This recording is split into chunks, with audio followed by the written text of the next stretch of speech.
All right, we are live.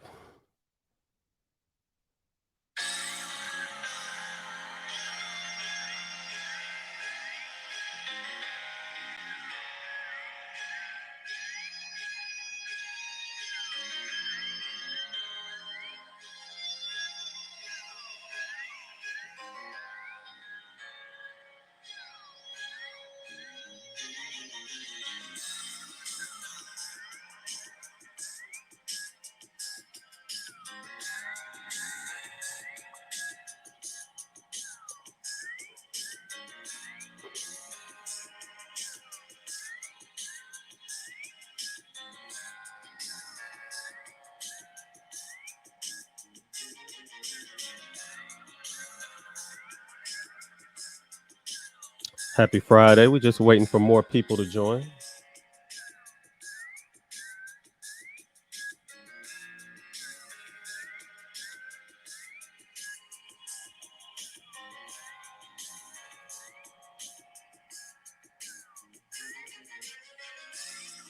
Uh-huh. Until my curtain closes. This will be the realest stuff I ever spoke.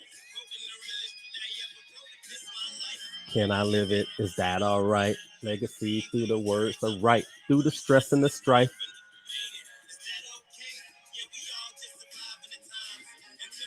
We just surviving these times until my curtain closes.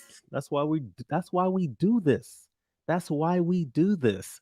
All right, so welcome to Ask the Trader. So I'm just waiting for a couple of more people to join. I haven't done an Ask the Trader in months. Now, this should be a good thing, right? Because the last time I did an Ask the Trader, it was the bottom of the market. So I might be lucky, right? Every time I show a video, you guys need to watch because there's a reason why I come out of the woodworks and I do certain videos, right? So the volatility index hit it hit over 30. It's over 30 right now. And that's usually when I'm doing a lot of investing, right?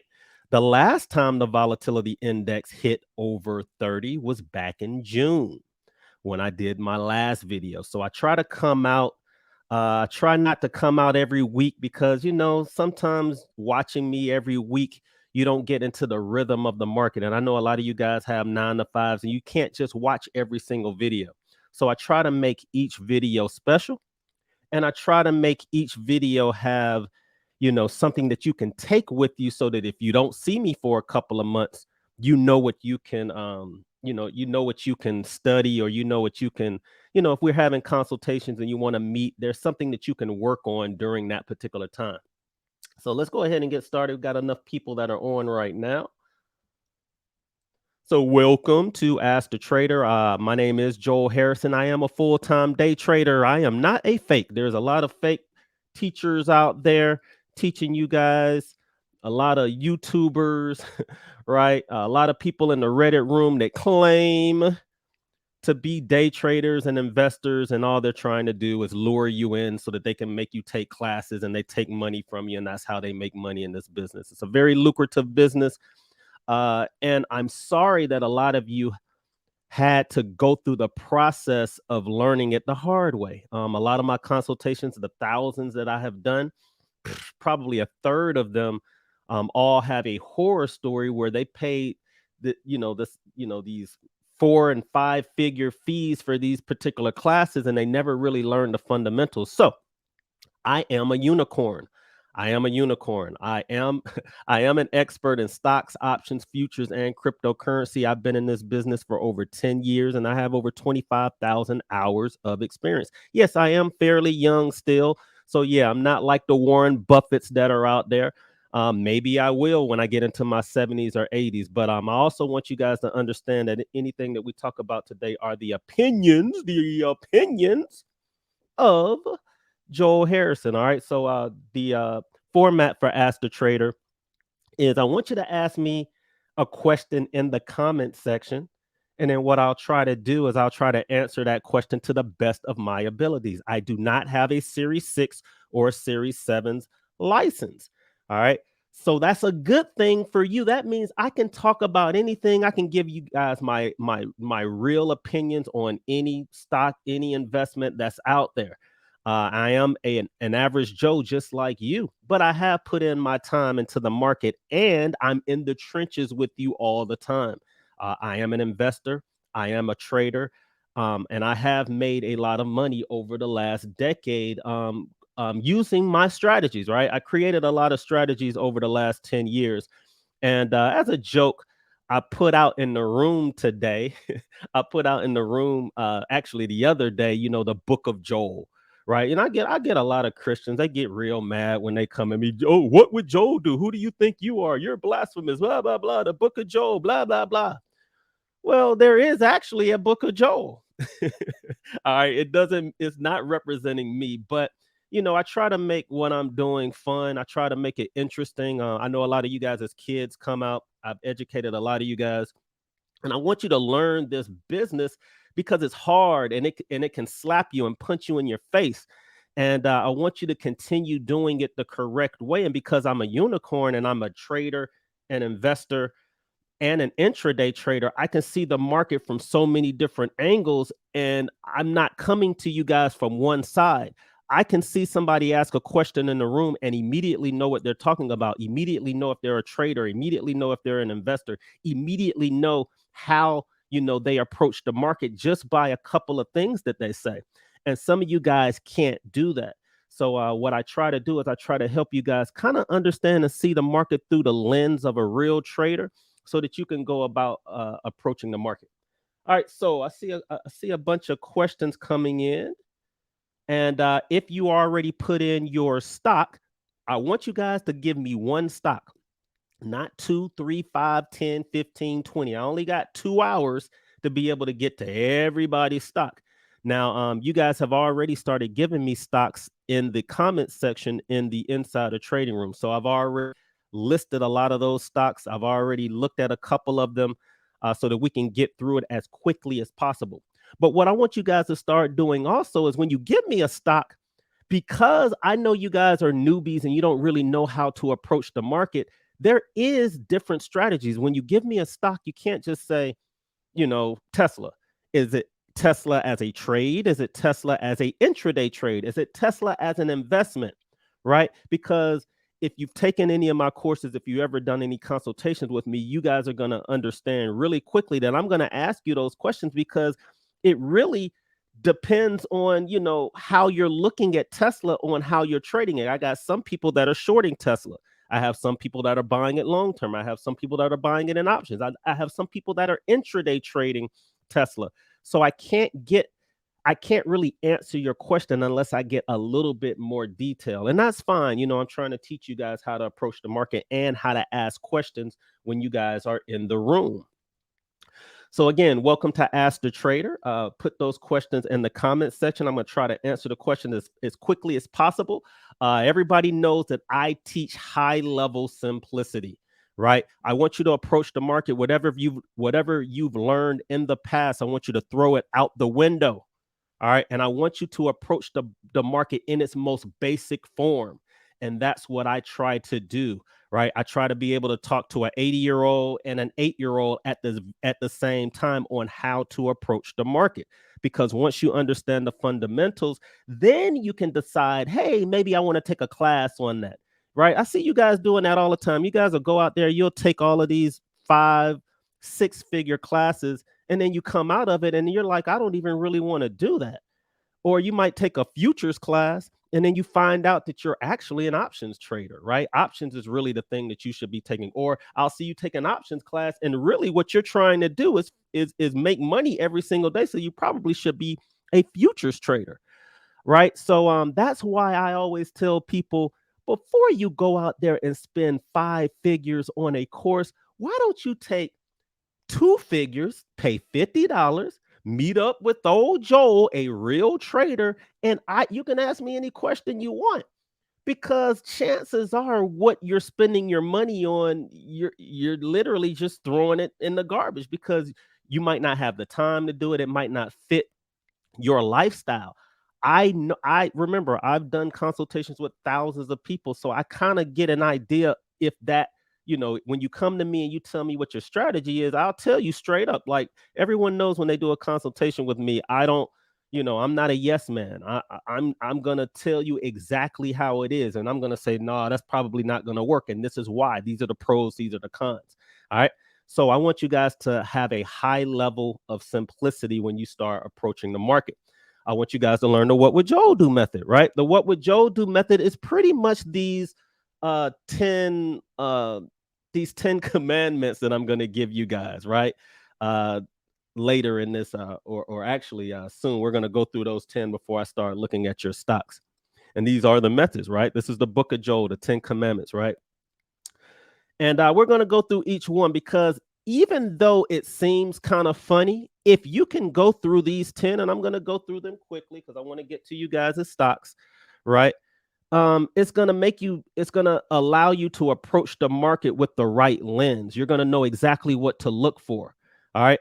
Again, I have a real estate background, so it's very easy for me to approach the stock market because as a real estate agent and an appraiser and a loan officer, I knew how to approach the real estate market. I'm like, okay, this is the house that I'm living in. I have a different strategy for the house that I'm going to live in for the next 30 years versus the house that I want to buy, that I want to flip in the next 90 days. Totally different approach. And that's a totally different approach from a house that I want to renovate. I actually want to keep it for about 5 years and then I want to rent it out.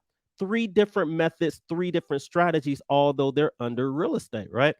And I see a lot of traders all the time argue with investors, and I see investors arguing with traders, and people saying, "But this isn't the right time to buy, Joel." And then I immediately say to myself, "That's a trader talking. The market is falling, Joel. Why should I be buying stock?" Because that's how investors buy. Like, you buy when things are low. You don't buy at the lowest because nobody knows where the low is, and that's of you have issues. You see the market going down, you don't want to buy. Then you see the market going up and you say, oh, well, it's too high for me to buy. So what ends up happening? You get paralysis of analysis and then you don't buy anything. And then you feel good with that until Joel pulls up and y'all think that I'm bragging and I pull up in something new. And then you're like, how did you get that, Joel? And I'm like, because I was buying it every single month for 5 years. And that's how I'm able to afford it right now because I didn't care what the market was doing. There's an investing strategy. There's a trading strategy. All right, so let's go through these methods. All right, the first one is thou shalt not covet 2 strategies. I'm going to go through these quickly. Right? What does that mean? Thou shalt not covet 2 strategies simultaneously. That's when you investors, I'm going to give you an example. Let's say you buy Apple. You have a consultation with me. You buy Apple and you say to yourself, all right, Joel, I'm buying this for my kid and I'm going to hold this for 15 years.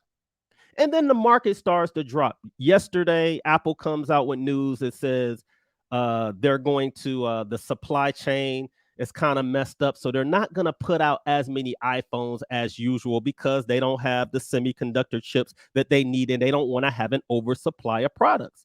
So what do you guys go out there and do? You go out there and then you sell your kids Apple. You just mixed 2 strategies. You took a trading strategy, which is understandable. If you think Apple is going to go down and you're going to rebuy it back at a lower price, that's great.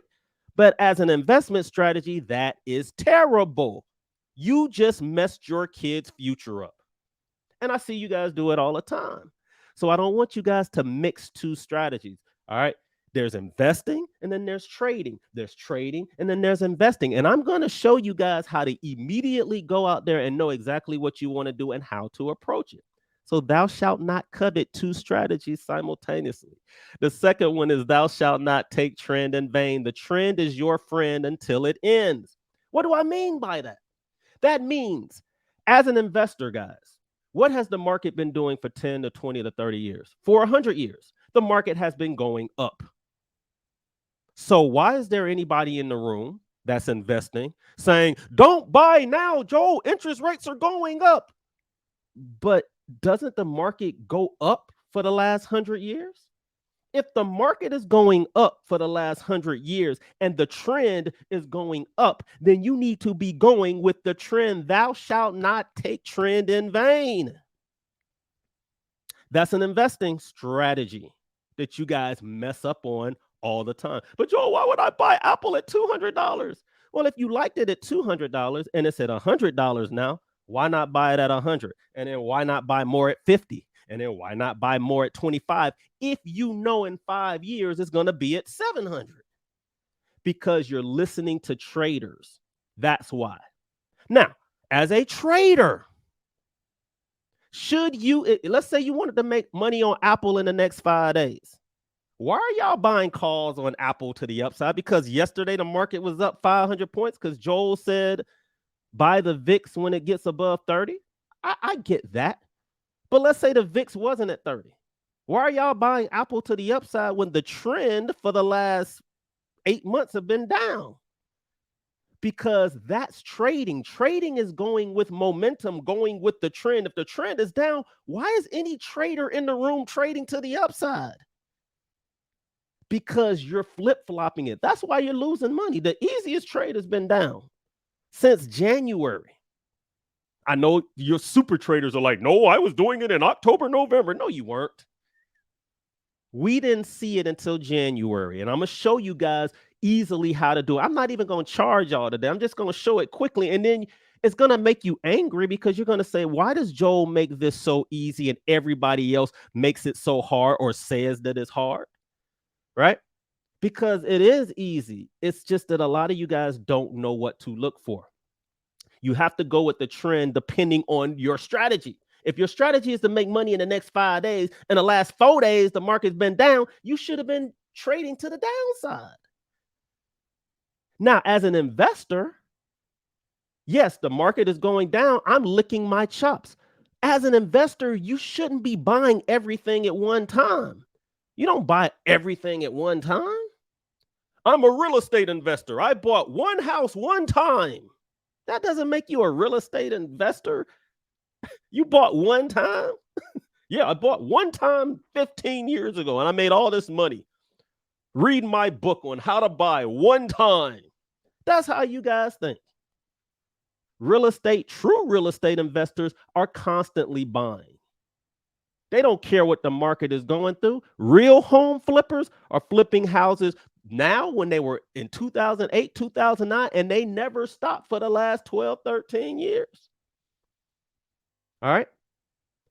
So you got to understand this. I know I spent a lot of time on it. All right. Remember the VIX. We're going to go through these quickly. Remember the VIX. When the volatility index is above 30, a lot of you guys don't know about this. Go watch my videos. They're free. Just go to YouTube. What would Joe do? There's a VIX video. Just watch it. You don't even have to spend any money. But if you want a little bit of insight on it, take $50, not $500, not $5,000 that y'all sending to these YouTubers, and meet with an actual person that actually can breathe, that actually cares about what happens in your bank account, that does not have any issues showing you receipts of what I've done in the past. But when the VIX gets above 30, guys, I've shown you guys over and over and over and over again that it's the best buying opportunity as an investor. If you want to trade it, great. If you wanted to buy calls on it, make sure you can go out, 2 weeks to 4 weeks. Because, yeah, the charts do show that when it gets above 30, 30 days later, it's lower, not higher. 30 days later, it's lower. So if the VIX is lower, then the stock market usually goes up. It's almost like a 90-something% chance of winning. All right. Some of you guys did it 2 days ago. The VIX just hit the VIX just hit 32 days. Joel, I'm losing. It's been 2 days. All right. Wait. And if it loses, great. It'll probably win 9 times in a row after that.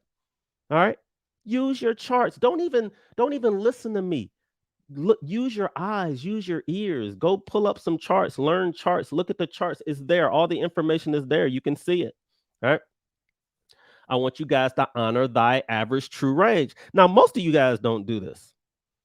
And I'm going to explain what this means, right? So if you're an intraday trader, honor thy average true range when intraday trading. What's intraday trading? Intraday trading is when you get in and out of the market the same day. It's really true day trading. Day trading is for the day. Intraday trading. Swing trading is kind of like, well, the definition of day trading is 1 to 7 days, and anything after 7 days is considered a swing trade, and anything after a year is considered an investment. But when you're intraday trading, getting in and out of the market, how are you guys not looking at the range of the stock that you're buying? Like, that makes no sense to me. If my car holds 15 gallons and I know I can get 10 miles a gallon, right? I know I can go 170 miles. It's simple math. 17 gallons, 17 times 10, I can go 170 miles. The average true range is like the gas of that stock. All right. The average true range of Apple might be $4. So if I'm intraday trading and I see that Apple has moved $4, well, let's run out of gas. I either want to get out, or if I want to short it, I can short it to the downside. I have no idea. Like, it baffles me that you guys are not using the average true range to intraday trade. That's how I can separate like really, really good intraday traders and the traders that can't trade. And then you got your traders that are using the average true range trying to swing trade. Guys, the average true range was created for a daily intraday trading, not 3, 4, 5 days, because the market, like, let's say Apple opens at 100 and then it goes to 115, right? But then it might range between 107 and a higher number. It's not going to go that range and then go the same range to the upside. Like, it's not $4 every single day. Oh, so if I buy Apple today for $100 and the average true range is 4, that means it's going to be a 120 in 5 days. This is how you guys are doing math. And I'm like, no. It would have to close at the lows. It would have to close at the highs every day and open at the lows. It's not going to happen. If you don't understand what I'm talking about, book a consultation with me. All right. We're going to talk about this today. Thy 200-day moving average is thy bias. I'm going through all 10 of these because we're gonna use all 10 of these methods while we're analyzing these stocks today, because I want to break this down so that you guys can understand it for free. Thy 200-day moving average is thy bias. If you don't know the bias of the market, you shouldn't be trading. You can get away with it investing, but as a trader, you shouldn't. And the 200-day is very simple. The simple rule is, if the 200-day moving average is angled up, and actually, if the 200-day moving average is angled up, the bias is up. If the 200-day moving average is angled down, it's biased down. When did we enter a bear market? I know a lot of you guys are like, when we hit 20%. No, we entered a bear market when the S&P 500 started to angle down on the 200-day moving average, because we could have been down 15%. And it didn't matter. If that 200-day moving average starts to angle down, we're in a bear market.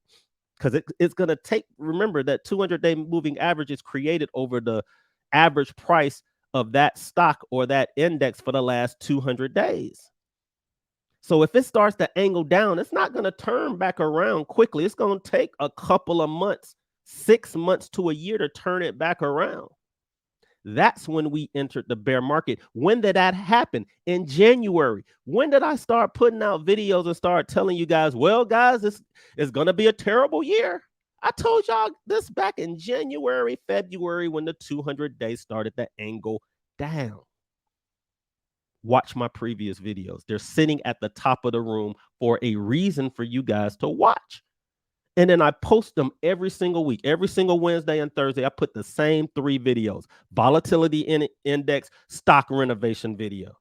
Well, stock renovation post, volatility index video. You could have watched those 2 videos and been able to trade and invest better than 99% of the people that are out there.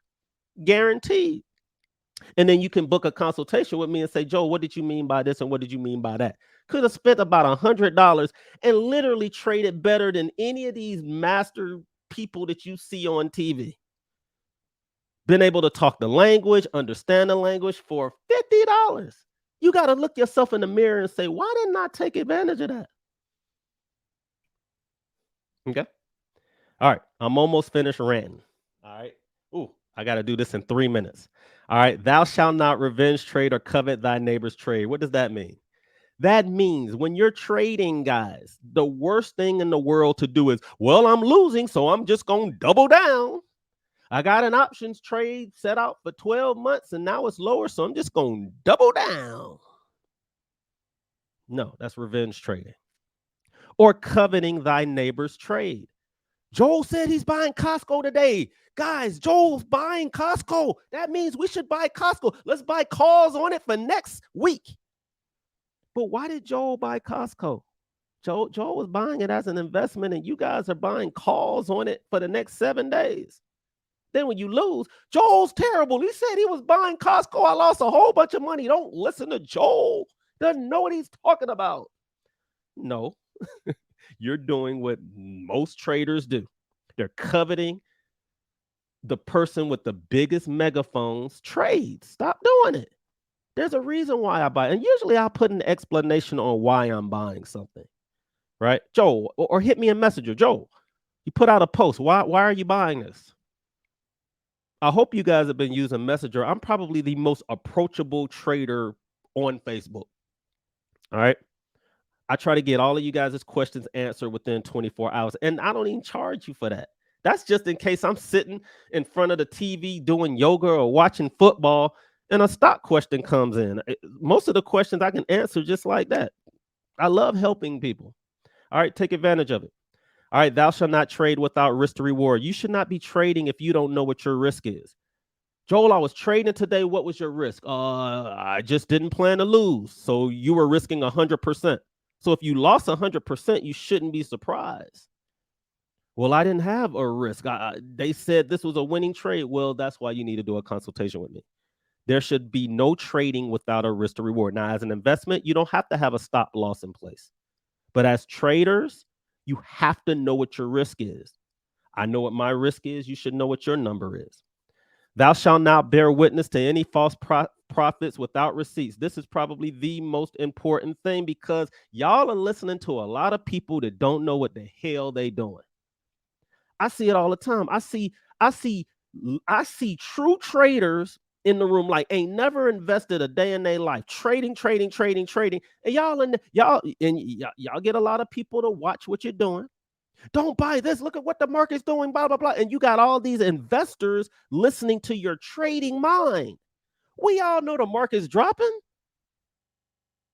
We all know the market. Like we can see it with our own eyes. We're not dumb. Why are y'all listening to Joel say buy this? You're just losing money. Blah, blah, blah, blah, blah. It ain't been but 6-7 months. Come back in 5 years and then say, was Joel right about buying when the volatility index hit 30? Because not one single person came in the room yet and said, well, Joel, I bought when the volatility index was 30 and I made zero money. Because it didn't happen. All right. Okay. You got to listen to the people. And then you got to start vetting the people that you guys are taking classes from, listening to on YouTube. And that's just been my model for even in golf. Like me and my golf partner was laughing because there's only like 3 golfers or golf instructors in the world that we only listen to now because we'll go down the rabbit hole and listen to this is how you swing and this is how you swing and do this, that, and the other, listening to somebody say you can get more yardage by doing this, and then it messes up your whole swing. Find 1, 2, 3 instructors that you really, really, truly like, and just listen to those 3, especially if they've proven what they've done. All right. You guys got to start doing that. I see a vicious circle happening. I'm hearing the worst teachers out there tell people to do the wrong thing or have the wrong mindset with the market. Your mindset right now should be, man, I should be trying to find as much money as I can because this bear market is not going to last that much longer. All right. And even if it doesn't last that, even if it lasts 2-3 years, okay, watch that volatility index because at least if there's going to be an earthquake and a fire, at least I know that it's happening because that's when you should be investing anyway, right? You should be investing during cataclysmic events. That's when the volatility index gets above 30. There's a reason why the volatility index is above 30 right now. You got Hurricane Ian going right now. You got freaking Putin talking about using nuclear bombs. You got You got you got Powell talking about we're going to raise interest rates not only from 4%, but we're probably going to go to 5%.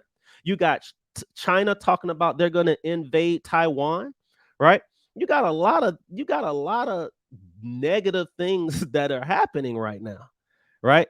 But you got to understand how to approach that, right? It might be I mean, it's sad to say this, but I love when the kitchen sink is thrown at the market, because if the kitchen sink is thrown at the market and we can't even get a volatility index above 30, imagine when all of this stuff goes away, what the market is going to do, right? It's going to end up going in the opposite direction just as hard as it did to the downside. I've seen it happen over and over and over again. All right, we're almost done. Size matters. All right, thy sizeth matters, right? If you're buying a stock and you don't know how big it is, you don't know how to invest. Joel, I want to buy 300 shares of this stock, and then I want to buy 300 shares of this stock. And I'm like, well, 300 shares of Ford is like, I don't know what Ford's price is today, $12. And you want to buy 300 shares of this stock, and it's $2,000. It don't add up. You're looking at share side, like you're looking at the amount of shares you want instead of how the amount of money that you're putting in that company. And then you don't know how much that company can grow in value because you don't know how big that company actually is.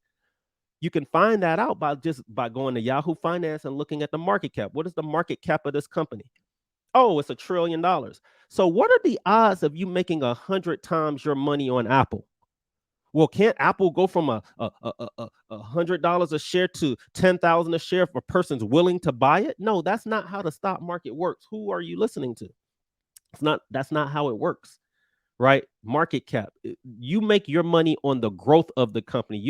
Yes, you make your money on the price going up, but that can be manipulated. They can do a reverse stock split. Tesla does it. Tesla has done three stock splits like in the last 2 or 3 years, because they're trying to make an illusion. They're trying to make their stock price small so that you can continue to buy it, not realizing that it's an $800 billion company. And really, the true investment should have been in Ford or something like General Motors that has room to grow. Tesla's an $800 billion company. Ford is only like 50. It doesn't even make any sense. Tesla should not be 12, 13 times bigger than Ford. You guys are looking at the wrong thing. Size matters. Last one. If thou investment is without definition, then said investment is void. If you can't explain what your investment can do in one sentence, like if you can't explain what that company can do, what is Bitcoin? If you can't explain blockchain, you shouldn't be buying crypto, right? If you don't know what Ethereum does, you shouldn't be buying Ethereum. Okay? Learn what your investments are doing. Like learn what it does. If you can explain it in one sentence, you don't have to know everything about it. If you can explain it in one sentence, then you can invest in that company, in my opinion. All right, we're almost done. All right, investing is a lifestyle. I want you guys to understand that when you approach the market, investing is a lifestyle. I'm going to get to you guys' stocks in 5 minutes, I promise. Wealth is built from investing. All right, wealth is built from investing. It's not built from trading. Stop listening to traders. Traders are the worst investors on the planet, and investors are the worst traders on the planet. I'm a trader and an investor. That's why I understand both sides. You can't have a person who owns a home try to tell somebody who's been flipping property all the time. They can't see eye to eye on the same real estate. How many times have you guys gone out with your parents and you were renovating a property and they were telling you, you should make the doorknobs like gold, and you should they look at all the little things in the house that cost a lot of money, and they want to upgrade all of those things because that's what they do in their house. That's not how you flip property. You're trying to get that house to a base level so that you can make the maximum profit. All right. Wealth is built from investing. Learn this. If you're not investing, then you don't want to be wealthy. You're not going to be wealthy trading all the time. You're not. Start investing in yourself. 90% of your assets should be invested. 10% of your total assets, liquid assets you have access to, is what you trade with. Y'all have it backwards. Y'all come to me all the time with 100 grand. Joel, I got 100 grand. I'm going to trade 90,000 and then I'm going to put 10,000 in Apple. You got it backwards. You should have put 90 in Apple and then traded 10, because chances are you probably going to lose that 10. And if you lose that 10 and Apple gains you 10%, you'll be right back at the same place, even after you messed up your account. You guys have it backwards because you're too busy listening to thousandaires scared to invest in the market. So all they know is trading. And trading is fun. I get it. Trading is fun. Trading is fun. Trading is fun. Trading will blow up your account if you don't know what you're doing. And if you're blowing up your account, you don't want to blow up your account so much that you're sick of the market and you don't want to come back. I see it all the time. All of my friends that lost in the real estate game in 2008 and 9, they don't want to come back because they lost everything. They put all their eggs in one basket. All of my traders that was trading at that time, right? If they lost everything, they don't want to come back. It's just a scam. No, it's not. You just don't know how to build wealth. All right. And you got to look yourself in the mirror and say that, am I a trader or an investor? I think I got a trading mind trying to invest. Why am I afraid of the market right now? You got to split your brain. Fear is good when investing. Fear is also good when trading, right? Because fear allows you to be on the right side of the trade. Fear is great as a trader, but guys, this market right now is pushing so many would have been millionaires in the future who've taken their money out of the market and put it into cash, and they ain't never coming back. Because you learned the market during COVID, you never saw what happened before then. The market came back and took all your money that you made from COVID, and now the market is a scam. Fear, and you're never coming back. So now you're going to try to figure out other ways to make money, and you were in the right place at the right time, but you had the wrong mindset. All right, fear. Remember that. Fear is good when you're investing. When people are crying, you should be buying. That's the best time to buy. Guys, I was at the golf course yesterday. There was nobody out there. I was probably on hole 7. I'm in the middle of the city at Charlie Yates. I'm on hole 7. I don't see anybody out there. Now, we in the middle of the city in a public golf course that's right next to East Lake. 9-hole executive course. Everybody should have been out playing. Sunny day. I'm on hole 7. Nobody behind me for 6 holes. Why? Because we're probably entering a mini type recession. People don't have the type of money to go out and just spend it on golfing anymore. So the people that have money, I feel like, dang, I felt like I rented the whole golf course out to myself. I'm sitting there playing 2, 3, 4 balls. I ain't got to worry about nobody behind me and in front of me, because I started to understand that when I'm in situations that everybody else is scared and I have the capital to do things, I'm in the right place. I'm like, oh, okay. This is the type of market I like because I'm a 1%er. I made money over the last 10 years. My family have become millionaires. And we became millionaires by understanding that you buy when people are crying. You don't buy when everybody is happy. The government is clearly saying we don't care about the middleman. We want to crush everybody. Anybody that's made money over the years, we can't make money because everybody else is making money. Us, the people that are at the top, we need to crush everybody else so that we can continue to make money. So when I come out and I'm like, guys, why are you not buying? Because I need to save every dollar that I have. Okay, I understand that. But why are you not buying? There should be a systematic way of investing in the market every single month. Every single month, I'm investing in something. I don't care what the market is going through. All right. You guys got to start understanding that. All right. You worry so much about losing, you can't win. I'm going to lose, Jordan, when I lose all this. Okay. There's a 90% chance that the stock will eventually go back to highs. Now, in this particular case, because we're doing a renovation of stock, I get it. There's a renovation of stocks that we're doing right now. So you should be looking at the best of the best, right? And they will probably eventually go back to their highs. Apple will probably see its highs again. Amazon, Facebook, Costco, Target, Walmart, Disney is like one of my favorites. There's probably 100% chance, even if the market goes sideways for 5 years, that they will see their all-time highs again. And look at the gains you get from it. You know, most of the stocks that you're looking at are down 50, 60, 70%. So hold up, Joel. You mean to tell me that I can be down 70%, put in the same amount of money, and then be up 200% if it just goes back to its normal price?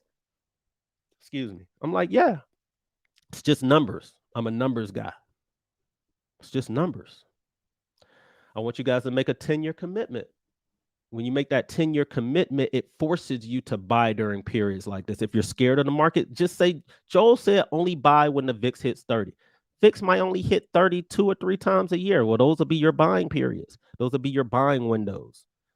And I want you guys to understand that investing and trading is easy. You make it hard. Joel doesn't make it hard. It's very, very easy to me. I teach it to my kids. I teach it to youth. I actually even have a class with FAMU students, I think October the 24th, right? I'm teaching in colleges. I'm teaching at schools, right? There's a reason why they're bringing me in to educate, because I make it easy, because it is. All that noise that you guys are hearing from YouTube, those are just people trying to confuse you and make you feel like you're not smart enough to make money in this game. All right. Again, if you wanted to be a millionaire, you could have invested in the spiders, $1,600 a month. I get this all the time. Joel, how much money do I need to put into myself to make $1 million? I say, well, first, if you had just invested, I mean, it's a lot of money. If you had invested $1,600 into the spiders, which is the S&P 500, which represents the 500 largest companies on the planet, you just did $1,600 a month. It would have taken you 16 years to get to $1 million. Well, Joel, I ain't got that amount of time. Well, if you don't have that amount of time, why are you guys taking all your money out and putting it into some indexes that or some CDs that are only making 3 and 4% a year? It's just numbers. All right. Quit being afraid. Look at the numbers and look at the goal, and then invest towards your goal. Because if you're not investing towards your goal, how are you going to get there? By luck. All right. And I know that's why you guys come to me, so that I can make the real.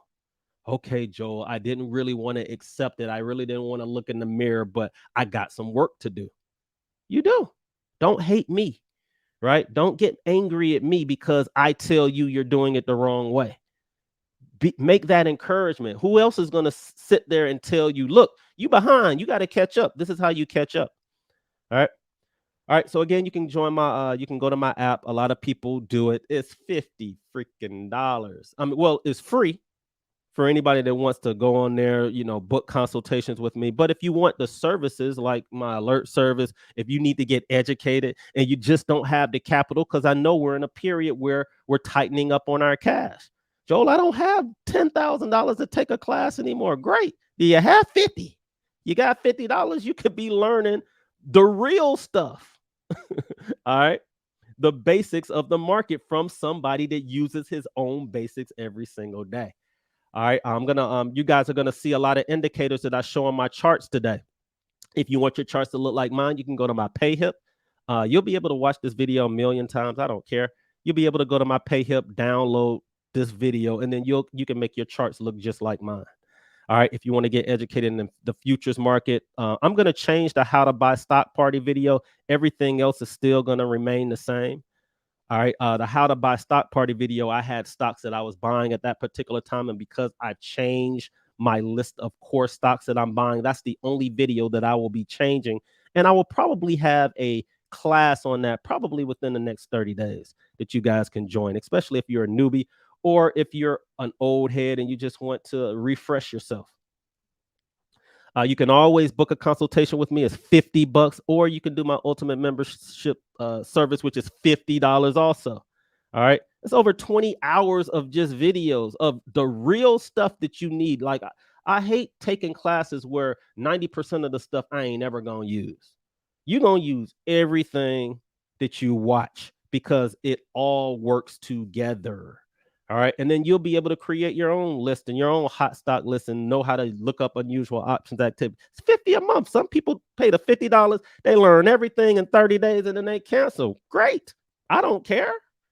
All right. Some people, it might take them 12 months. Even if it took you 12 months and you spent $600 and you got 20 hours worth of work, who else out there is going to offer you something like this? right? Again, from a unicorn, a true trader that literally shows his receipts. This is what I bought. This is how much I made. This is when I got in. This is when I got out. This is how much I make. Like, it's funny that you guys ask for it. And then when I show it to you guys, you're just bragging, Joel. Well, what the heck am I supposed to do then?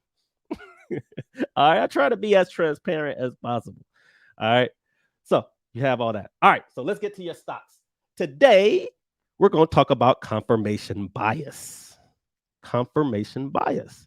All right. We got facts and evidence, and then we got our beliefs. A lot of you guys just have your beliefs on what you read on TV, and that's how you guys confirm if you should be buying or selling. Stop doing it. Take the evidence, take your beliefs, find a middle ground, and then figure out what your strategy is. Go through my book of Joel, right? My 10, my 10 commandments that I live by every single day. All right, so let me get to a couple of you guys' questions before I start hitting these stocks. Hold on, let me figure out how to do this. So let's change the banner.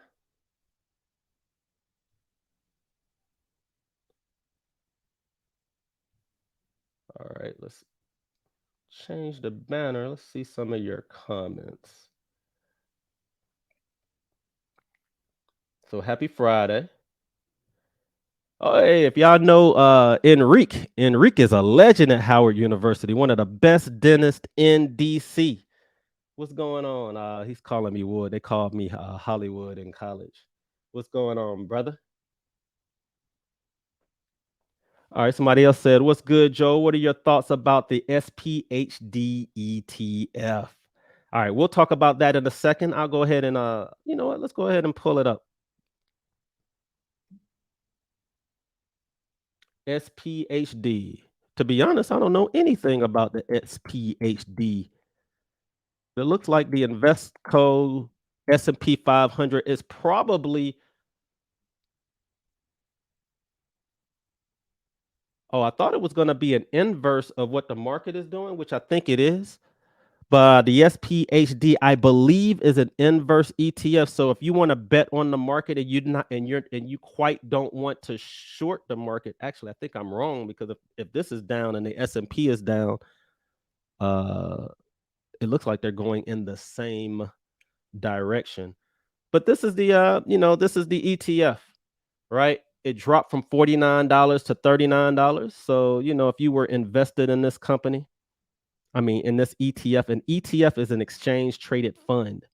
That means it's a basket of other companies or other equities that you can invest in, so that you don't have to buy an individual stock. So some people might not want to buy Home Depot or buy a company that in one day can be down 30 or 40%. So they'll buy an exchange traded fund that represents a lot of companies, so that collectively how these companies do as a whole, you'll make money to the upside or downside. And collectively, because companies are going down in value, you see this index going down in value. And if you're on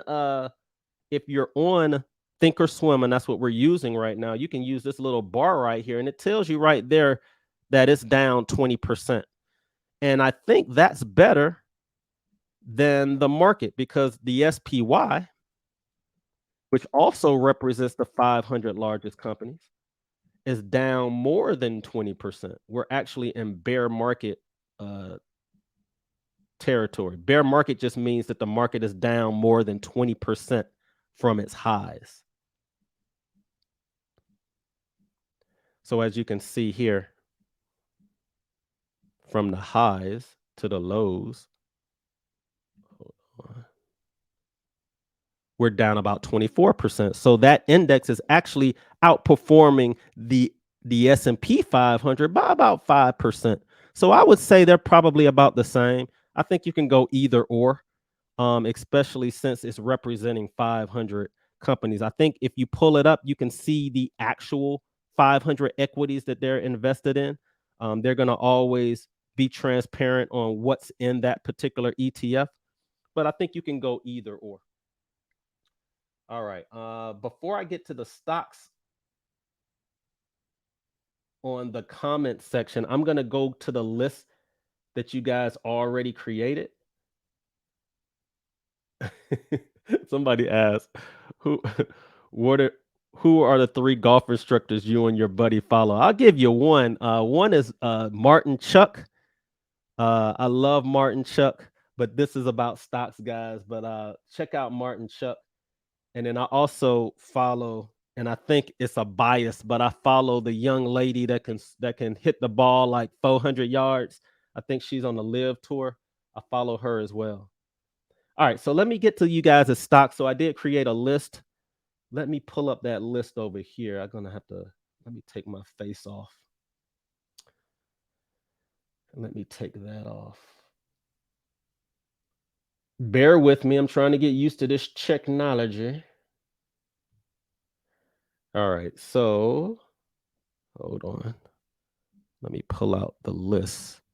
So if you want to take a snapshot of these stocks right here, we're going to look at these first: UNH, Ulta, Tesla, Palo Alto, FedEx, Chevron, Apple, Amazon, Google, Coinbase, Oxy, which is a energy play, Plug Power, ChargePoint. Those are for electric cars. Ford, CCL is Carnival Cruise, and then we got CGC, which is a cannabis play. We'll look at these first, and then I'll try to get to you guys' list of stocks that added them in the comment section. So before we even look at those stocks, let's look at the overall market, which is the S&P 500. And again, guys, the S&P 500 represents the 500 largest companies on the planet. So you're looking at a 200-day moving average. So when I was talking to you guys earlier about bias, when did the 200-day moving average for the S&P start to really go down in value? As you can see, it started to go down in May, but the NASDAQ started to turn a lot earlier than that. That's why I said January, February, we were like, oh my God, look at what the market is doing. This is the 200-day moving average. Look at the 200-day moving average over a long period of time. And you can pull up a 200-day moving average on any chart. If this is the first time that you've ever heard of the 200-day moving average and you paid any amount of money for any investing class, you need to go up to your teacher and slap them in the face, because the 200-day moving average is the most commonly used indicator on the planet. You can't talk to anybody that's legitimate in any way if they don't know anything about the 200-day moving average, because this is what everyone uses as bias. What do I mean by bias?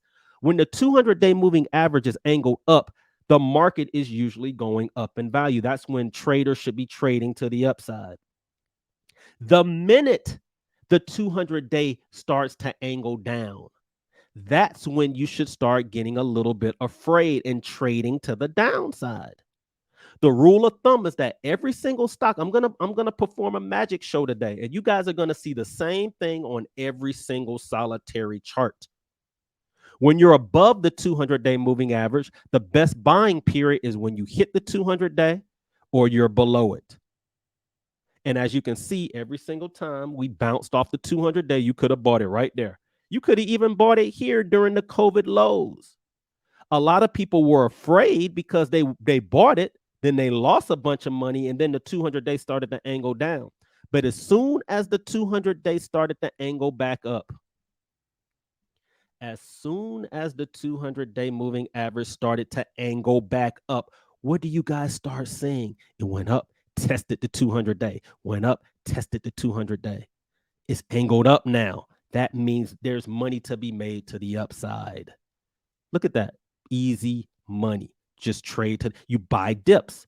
When you hear people say, buy the dip, buy the effing dip, BTFD, this is when you buy the dip. You don't buy the dip unless you're a true investor when you see this. No.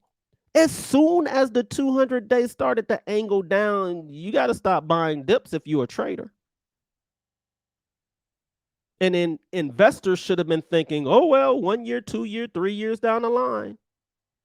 Because once the 200 days starts to angle down, then you start testing the underside of it. Everyone knew as a trader where the market was going.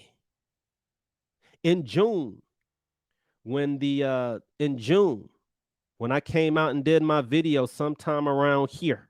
This is my last video was here. Check this out. My last video was here, and guess where we at right now? Same place. Same place as I was when I came out back in June.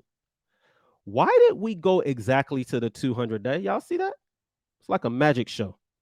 It's like a magic show. How did we all know to sell right there? Because if you're a true trader and you got classes that are out there and you teaching people how to do stuff, you should have told everyone as a trader, you trade two things. If you're under the 200, you trade to it. If you're above the 200, you trade down to it. Okay. 200 day is angled down, bear market. That means everything is the opposite now.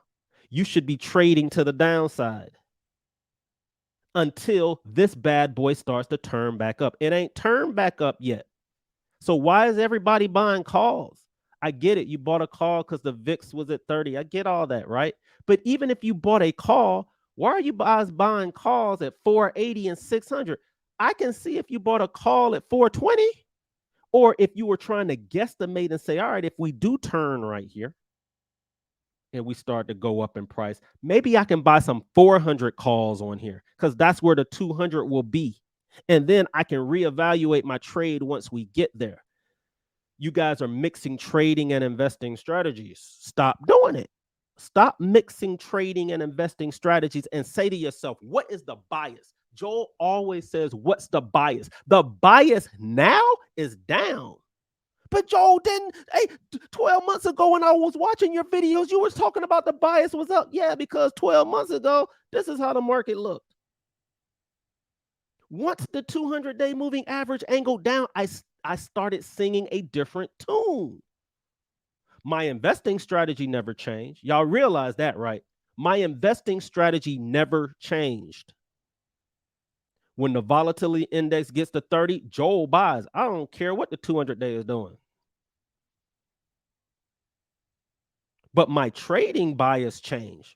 Oh, dang. All these calls and all of these, bull puts and bear calls, these verticals I'm buying, I got to buy in the opposite direction now. At least until I can see something change on this chart. So I'm bearish as a trader, but I'm bullish as an investor because look at the market. Y'all see this? This is very important because a lot of you guys don't see this. Y'all don't see this. You hear the horror stories. The pandemic, we dropped 35%. So we could drop 35% again. But in the whole scheme of things, we're still going up. And I hear this all the time. Well, this might be it, Joel. For 10 years, we got all this money. Joel, it's just a different time now. Quantitative easing is over. They're hawkish out there. What do I mean by hawkish? They're raising interest. What you think they're going to raise the interest rates to? 15?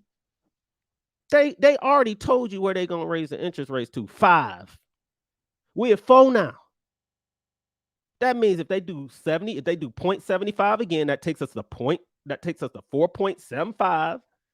And if they do 75 again, that takes us to 5.5. Bam, it's over. They told us where they were going to. They said around 5-ish. How long is that going to take? Another what? 6, maybe 12 weeks, 3 months. Does that mean I still shouldn't be investing? Nah, because I've been in a situation where I said, man, if I had bought this, if I know what I know right now, I would have put way more money in back then. I don't know, Joel. I don't get it. This is just different this time. Every time is different. It was different in 2018. It was different in 2016. It was different in 2008 and 9. Guys, 2008 and 9 was the worst financial crisis I think we're ever going to see. Can this one be bad? Yeah, it could be bad, but 2008 and 9, like seriously, they had to bail the banks out. I don't think we're ever going to see something like that, at least in our lifetimes. So I think we can stomach the environment. We can. But this is what we're experiencing now. So long term, it's still up. All right. The bias is still up. All right. I have to teach you guys the basics, even you advanced traders that are like, Joel, just show me the stocks, because I see you guys still making the same exact mistakes, over and over and over and over and over and over again. You should be buying something every single solitary month. Something. Maybe doubling or tripling down when the VIX gets to 30. As a trader, y'all should have been trading to the downside, not up. Why do y'all have calls 3 weeks out? I get it, because the VIX hit 30, but let's say the VIX didn't hit 30. Y'all was still buying calls because it went down a lot, so I just feel like it's about to turn around. That's the problem. You can't trade off a feel, right? You got to take information and you got to look and see what's going on. Everyone knows that I use my special indicator. It's called the 513. I'm giving it to you guys for free. Watch how easy this is, people. Watch how easy the 513 is. Y'all gonna get mad when I show it to you. Everybody knows 7 to 14 days. If you're trading 7 to 14 days, you see a cross, you see a cross here, you see this go blue. 7 to 14 days, you can make money. You know the bias is up. You can continue to do that over and over again and you can just continually make money until you see the 200-day angle down. Then once the 200-day angle down, people, it's the opposite. You see a cross right here, 7 to 14 days, you make money. But Joel, it crossed up here. Okay, well, you better be trading to the 200-day moving average or trade for 14 days. Otherwise, this is going to happen. Joel, how come my calls ain't working the way they did back then? Because the bias changed. How many times I got to tell y'all that the bias changed? But Joel, I was watching one of your videos from last year. The bias changed. It's different information, different charts. Once the 200-day angle down, it changed trading. It didn't change investing. It changed trading. Now you should be trading to the downside. And then you're going to have small up days. And then down. We went to the 200-day. Look at this cross. It's going to make y'all mad when you see this because it's so freaking simple. But y'all make it hard. Crossed right here. You're going to make way more money. 7 to 14 days. Look, 1, 2, 3, 4, 5, 6, 7, 8, 9, 10, 11, 12, 13, 14, 15 days. It's like magic. 7 to 14 days. It crossed again. Say it with me, guys. 7 to 14 days. When the 200-day is down and the bias changes and this cross, how many days can I make money? 7 to 14 days. On calls, Joel? No. The bias is down. Because it crossed here. But Joel, it crossed. The bias is down. Okay? All right. Hopefully you guys understood that. I just gave you guys $1 million worth of information in the last hour. I know a lot of you guys were tired of hearing me talk. You've heard this over and over again. I'm trying to show you how to make money the easy way, the simple, easy, basic way. Then you can add on classes and add on this strategy and that strategy. But you guys don't understand the basics first. Bias. Am I trading or investing? Am I trading or investing? What's my bias? If I'm trading, what is my risk to reward? Okay. All right. Let's look at UNH. All right. I'm going to breeze through these stocks because I got a tea time. All right. So let's look at UNH. All right. UNH is United Health. What is the bias?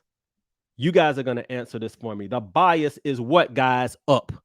Joel, why is the bias up? Because the 200-day is angled up. Is the 200-day angled down? No. So what does that mean? That means Joel says the 200-day is the bias. Thy 200-day is thy bias. That means you buy this bad boy when it reaches the 200-day. Bam, you should be buying UNH. Very easy. If you're in it and the 200-day starts to angle down, then you can start asking yourself, maybe this might not be the way to go. But when was the last time the 200-day was angled down on UNH?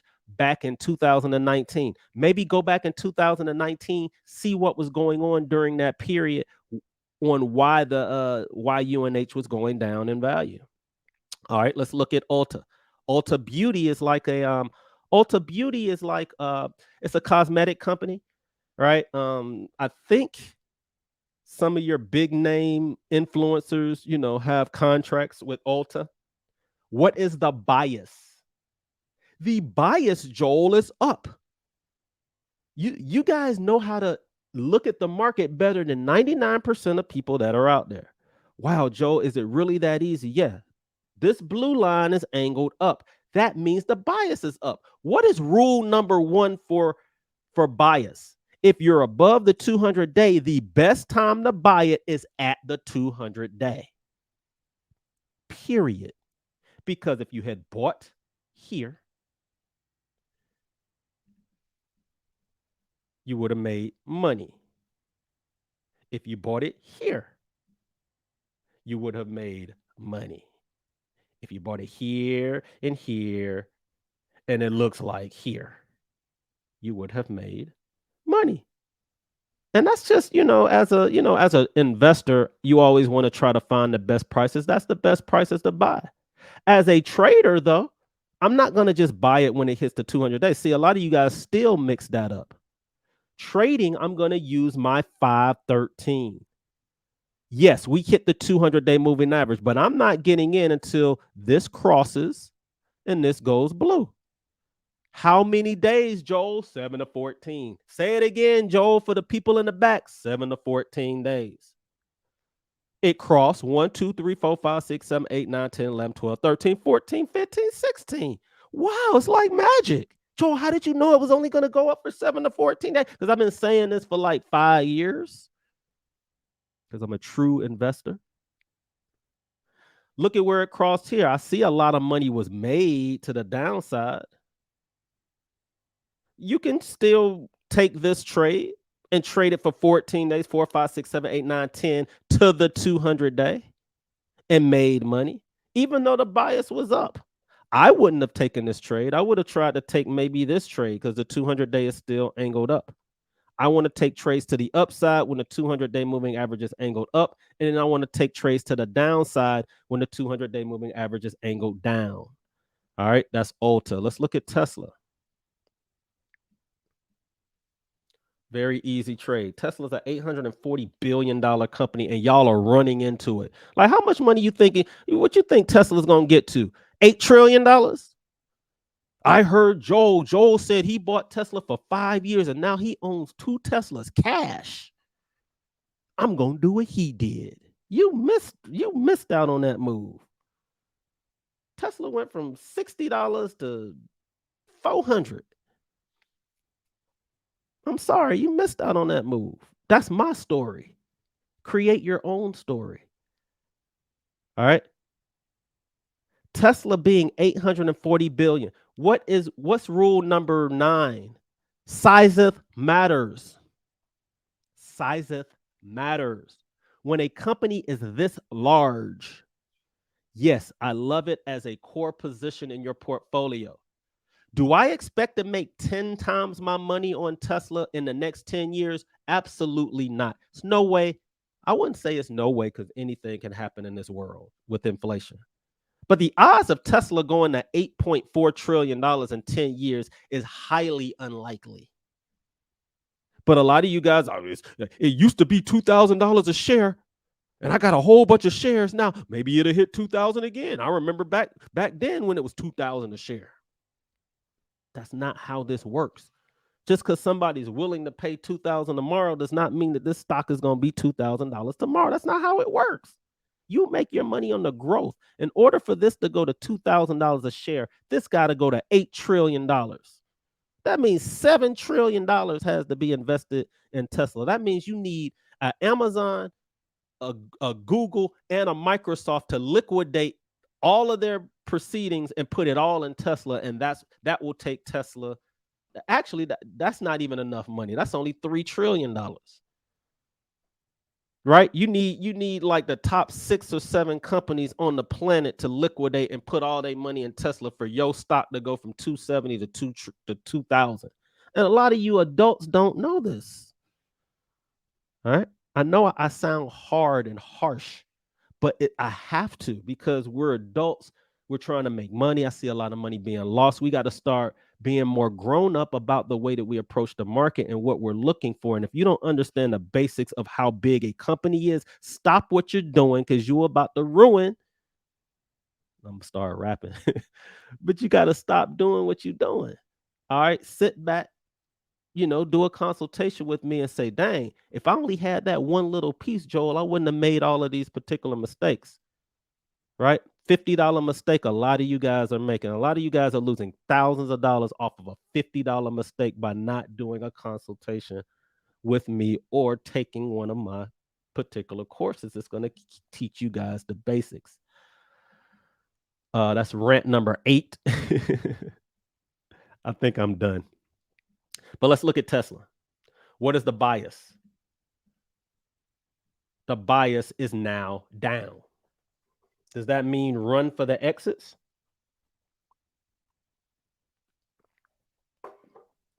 Nah, but the bias was down the bias started to go down in August. We crossed right here, and you could have made money for 14 days. 1, 2, 3, 4, 5, 6, 7, 8, 9, 10, 11, like magic. Joel, how do you know this? It crossed again right here. Joel, how did you know to make money in the next 14 days? You are brilliant. Joel Stradamus. No, I mean, I am smart, but I just pulled up a chart and I said, ooh, it crossed. Ooh, it's red. Red plus red means down. 7 to 14 days. Joel, it can't be that easy. It is that easy. Where y'all are making the mistakes is you buying calls. You're mixing stuff. The VIX went to 30. Okay. Are you trading or investing? I'm trading, Joel. I want to make money in the next 14 days. Didn't you say when the VIX hits 30, you can make? Okay, you can. You can. You can. All right. But you're going against the trend. Volatility index, when it hits 30, is more of an investing strategy than trading. You can trade it. Just know that you're going against the bias. Or you want to try to find companies like maybe UNH that's probably down, at the 200-day moving average, and now you can buy it to the upside because the volatility index hit 30, right? You see how you can take the same strategies but then mix it in what you're doing?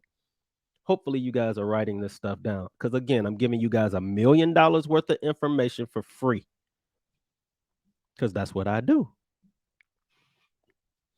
And you can go back and back test everything that I'm talking about. All right. Let's look at Palo Alto. Palo Alto is is the largest, I believe, cybersecurity company that's out there. My favorite is CrowdStrike. What is the bias? I need y'all to see my face. What is the bias?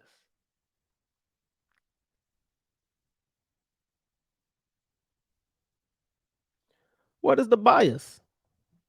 The bias is still up. The bias is up. Why? Because the 200-day looks like it wants to come down. The bias is still up. Okay. So if you want to buy it underneath the 200-day, and look at what people were doing. Check this out. It's like magic, right? How come everybody knew to sell it right here at the 200-day moving average?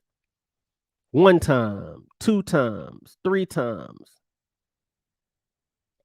Okay. What has it been doing as an investment? As an investment, it's been going straight to the sky. I hear so many people talk so much crap about this stock. I'm like, this stock ran from $40 to $200. And you mad because it dropped to 166? It's a terrible company. It's going to zero. It's cybersecurity. Who are you talking to? It's the market. The interest rates are going up. And I'm like, oh my God. Great. If stocks are going to zero, it don't matter about this world. Y'all know that if the market's going to zero, money means nothing. You better start buying a bunch of gold, physical gold. That's what I'm doing, Joel. Fine. All right, it's about to be a Mad Max environment. I get it.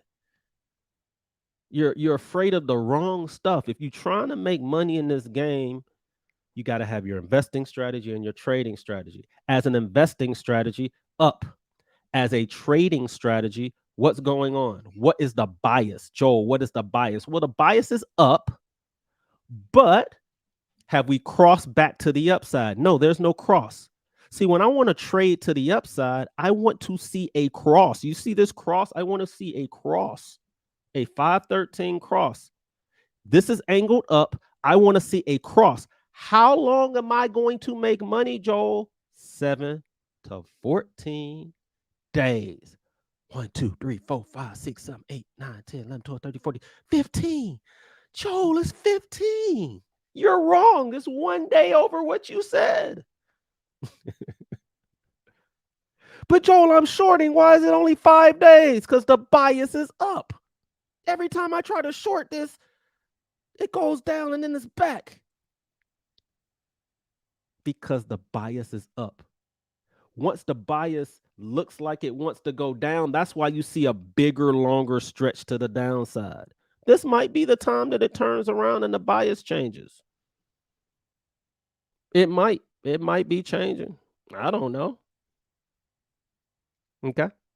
But I got to go with whatever the bias is. Bias long-term, investing. Bias short-term, neutral. It's neutral. I would say this is neutral. Okay. All right, let's look at FedEx. FedEx had a big drop earlier. What is the M&F and bias, Joel? You can look with your own eyes at the bias of FedEx. As an investment, what is the bias? I'm not even like, I'm just going to look at the chart. Just look at the chart. What is the bias? The bias is still up. Right? I know it's underneath the week chart, so the bias should be down, but that's a trading brain thinking. As long as you higher than the lowest point, the bias is up. FedEx does look like it wants to go down to $92, so be careful. Long term, it still looks, let me look at a month chart. Is this the end of FedEx or is this the end of packages? Nah, look at this chart. The chart is still going in this direction. From the bottom left side of your screen to the top right. That bias as an investment is up. Put it in your kid's account and don't look at it again for the next 10 to 20 years. But as a trade, what's going on? That's when the bias changes. Well, it was bullish here. It was bullish, and literally anytime this bad boy crossed, you could have made money to the upside. But now it crossed here, but this was just a short-term sell-off. Why? Why was this short-term? Because when the bias is up, guys, the downside is short and the upside is long. 7 to 14, 21 days. Downside's like 4 days. Upside 7 to 14 days, down 5, 6, 7. When it flips, it's the opposite. Now when it crosses, when the bias changes, the downside is going to be 7 to 14 days. The up days are going to be 3, 4, 5 days. It flips when the bias changes as a trader. Even though this was a long period where it went up, but we all knew where it was going to. Where was it going to, people? What has Joel been saying that this was going to be I keep telling y'all it's a magic show because y'all can't believe how easy this is. Where did we go up to?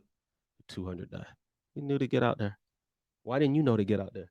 Because you refuse to learn charts? You think it's a hoax? You've been listening to your fundamental friends say that charts don't matter?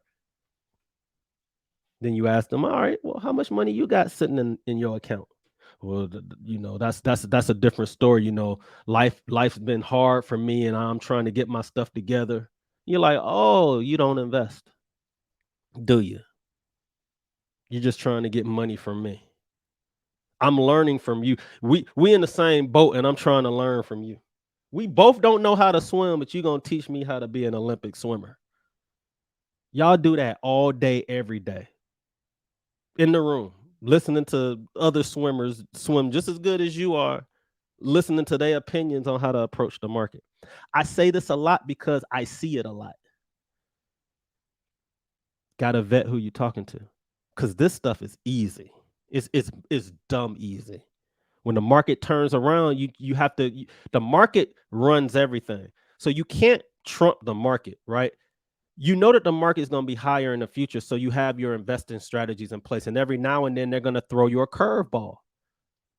They're going to throw you a curveball, and you got to know how to handle that curveball, right? But as a trader, you should know these things. Like this is dumb easy stuff.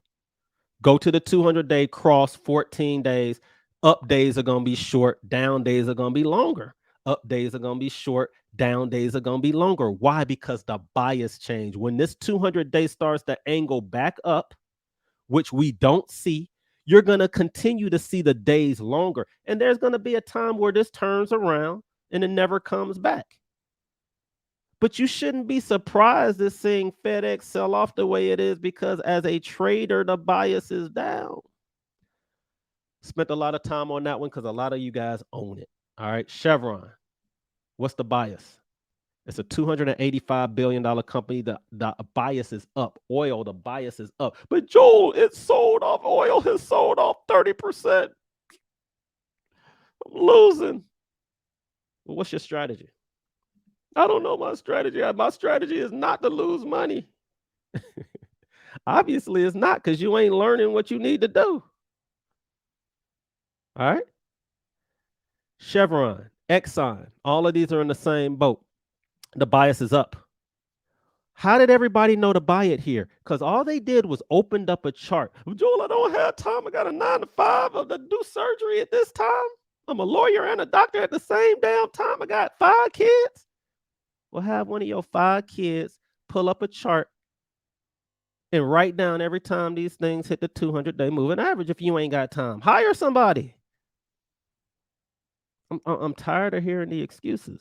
Lots of excuses. The excuse is you don't want to make money. Own it.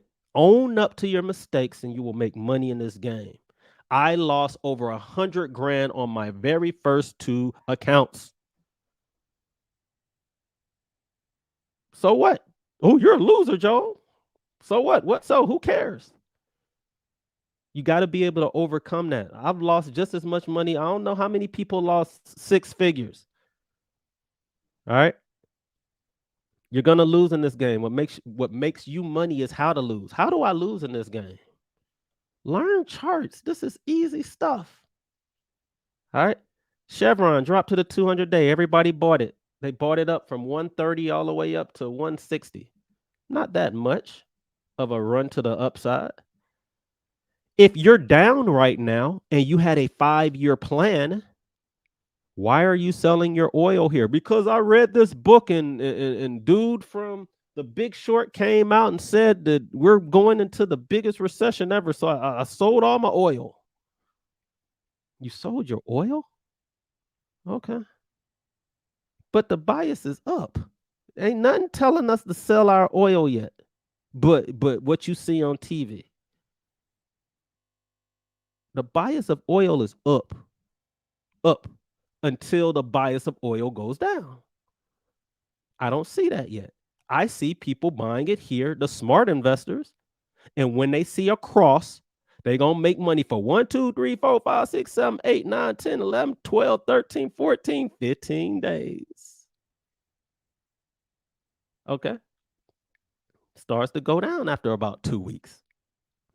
Been saying this for 5 years. All right, same thing here. Should you be buying it as a trade to the upside yet?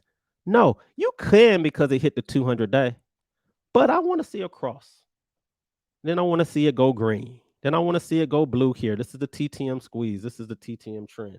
You can only find it on Thinkorswim, and you can also find it on TradeView. All right. Let's look at Apple. Apple. $2.5 trillion company, largest company on the planet. Joe, you said if you want to make money, buy Apple, and I'm losing. Okay. What has Apple been doing for? Apple's been going straight up since 2008.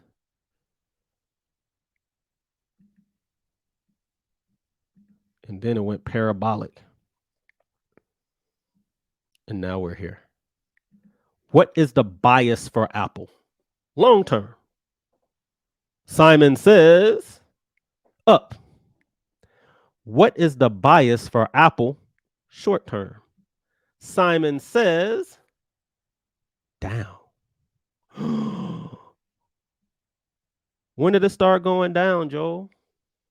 Looks like the 200-day moving average started to angle down right around now in the last 7 days. Okay. In September, Apple started to go down. That's the only reason why everybody's panicking right now. Because the leader of the new school is starting to go down. Guys, short term. What does short term mean? Less than a year. Can this be the point that Apple goes to zero? It can, but I don't trade off of what I think something can do. Anything can change. An alien can drop some new information on the planet and tell us how to revolutionize our world, and they gave that product to Apple. Anything can happen. Joe, how come you didn't see that happening? I thought you was Joe Stradamus. When the information changes, things can change. Like, I have the right to be able to change my view. All right. And you do too. But for now, the bias is neutral. But this is scary because it took a long time for Apple to start having a 200-day angle down. Now, this happened before back here. Y'all know when that was? June of this year. We saw Apple kind of turn down. Right? And now we're seeing it again, and it's scaring the heck out of people. So where do we think it can go to? It looks like it can drop to 138. Price is over here. Time is down here. All right. Looks like it could drop to 138. It can even drop down to 130. Y'all see that I already have my alert set up in case that happens. One thing I love about the Thinkorswim platform, I can set alerts. I'm setting an alert live right there. Look, at or below that price. Okay. So I will get an alert. But look at what happened way up here. We got a cross right here. That should have given you an idea, traders, that at least we probably was going down to the 200-day. And that's a pretty nice little move, 170 to 160. All right. And then it tried to fight that 170, 160 area. So even if you were losing, Apple gave you a chance to get your money back. All right. 2 weeks went by, gave you the opportunity. Apple said, I'm giving you the opportunity, but just know this still ain't crossed back to this. So the bias is still down. And right now, the bias is still down. As a trader, as an investor, it's still up. But there might be some short-term pain for Apple. Right? So be careful. Let's look at Amazon. Amazon, $1.1 trillion company. All-time highs, 188.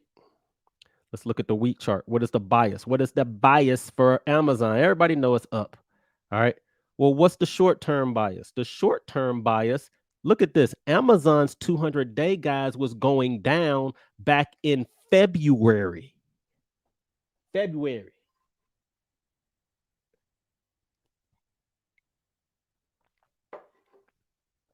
That means what? What's the definition? What's Joel's definition? Joel says that when the 200-day is angled up, the best buying opportunity is at the 200-day to trade to the upside. Joel also said that when the 200-day angles down, I have to flip it. That means if I'm trading it, I trade it up to the 200-day moving average, and that's it until that 200-day moving average starts to turn back around. How long have I been saying this? Forever. Why is it like a magic show? Because you refuse to learn this. 200-day angles down, the bias becomes down. That means as a trader, quit buying calls above the 200-day moving average. People, look at that. How did we know to get out right there? Because, Joe, you can just see the future. No, it's because we hit the 200-day. How did we know to hit the 200-day? Because it was angled down. The bias changed. The bias changed. The bias changed. Didn't change long term, changed short term. Because there's two different ways to look at the market. Just because you put money in the market does not make it an investment. An investment is something that you're going to hold for a year or longer. If you're trading and you don't know how to do this, you don't know how to trade. Sorry, I don't care how much money you spent or who you took classes with. You don't know how to trade. This is simple, basic, fundamental stuff. And you're dealing with one of the largest companies that are out there. The larger a company is, the easier it is to predict what it's going to do. That's why you start here. You start with the Amazons, the Apples, the Googles, and the Microsofts when you start your trading career. You don't start with the speculative companies with the high beta. You don't start with Square and PayPal and cannabis stocks, not trading. All right. So we hit the 200-day moving average, easiest trade in the world. It crossed right here. Shouldn't have surprised anybody that we were going to go down. Look, we not only did we go down for 7 days or 14 days, we went down even more. There's the cross: 1, 2, 3, 4, 5, 6, 7, 8, 9, 10, 11, 12, 13, 14, 15, 16, 17, 18, 19, 20. This bad boy went down for like 3 weeks. Then when it crossed right here, Joel, I get this all. Joel, why it crossed? I did everything you said. It crossed, it went green, I got in, and then 5 days later, I lost money because the bias is down. It's down. Bias is down. That means you're going to have shorter upsides, longer downsides until this bad boy turns up. When it turns up, these days will be better. For now, these days are better. Down days. No, down days, short day, up day. Up days are short. Down days should be longer.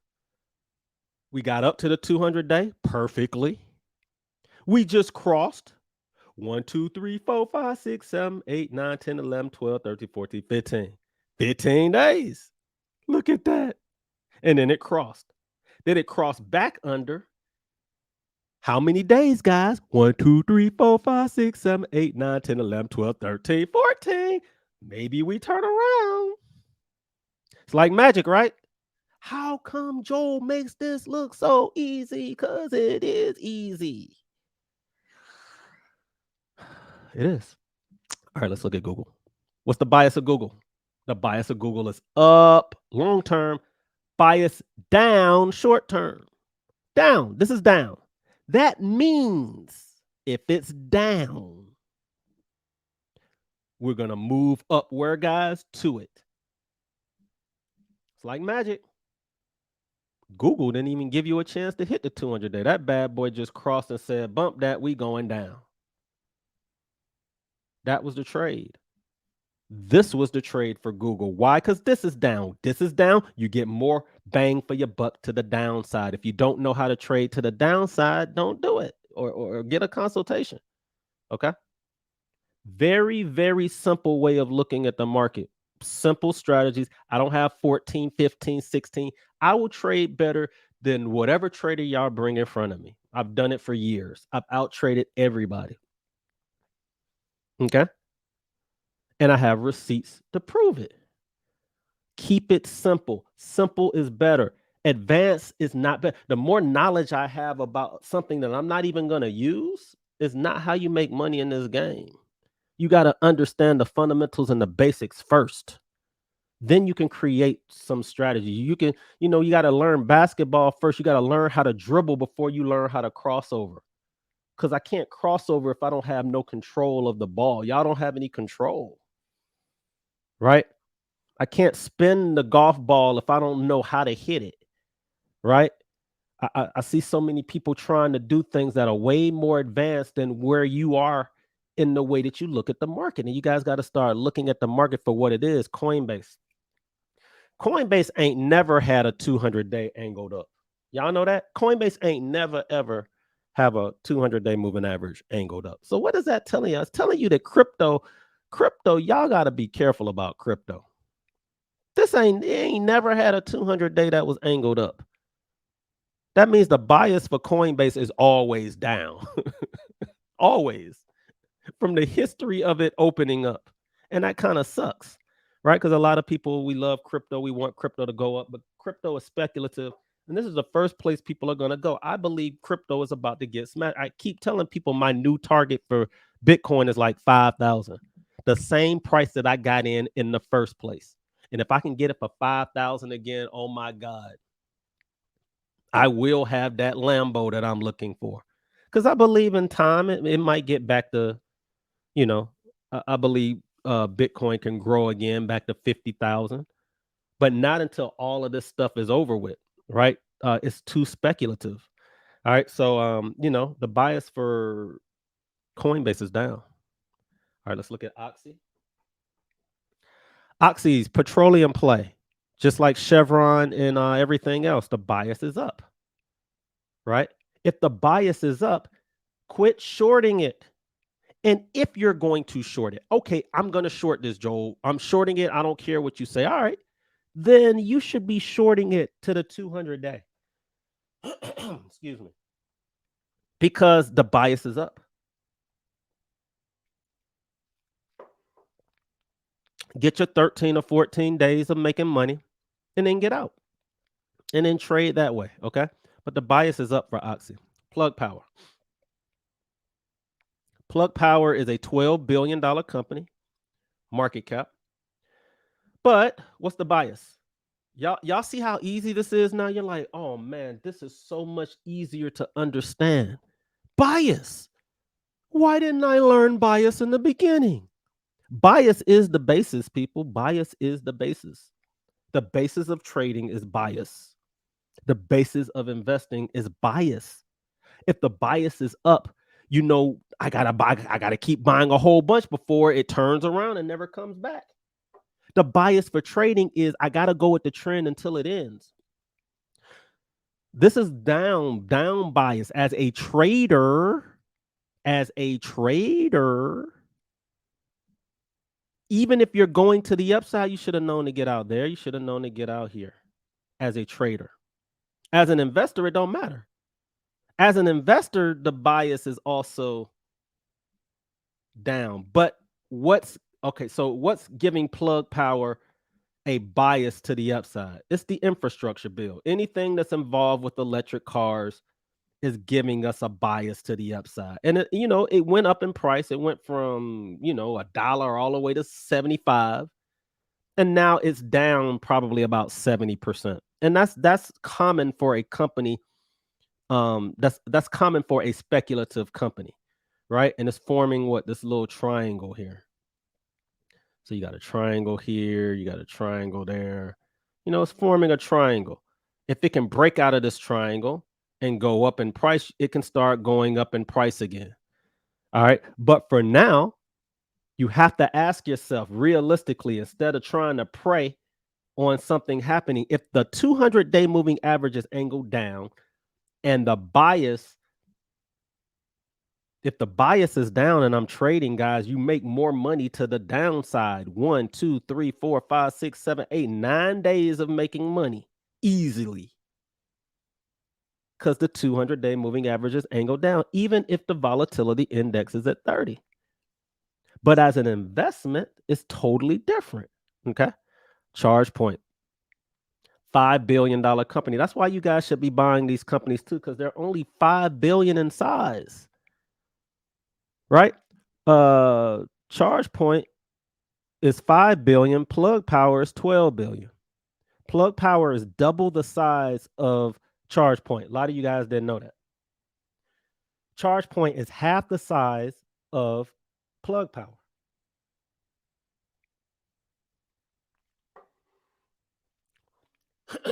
Excuse me. What is the bias? The bias long term, chart's not looking too good. You got to really be out there. This is where you take information from infrastructure bill and you're like, man, I'm just hoping and praying this bad boy can go up. I get that as an investment. I was the same way. I owned a lot of ChargePoint. I had to sell it. I was like, this hurts. When did Joel start selling it? I started selling it at the beginning of the year because I couldn't hold off when it got through the 200-day here and it didn't keep going. And then we got this crossover here. Joel started to lighten up on ChargePoint. I'm going to buy it back, and I'm going to buy it back soon. And now ChargePoint is sitting at its 200-day. It is, but the 200-day is angled down.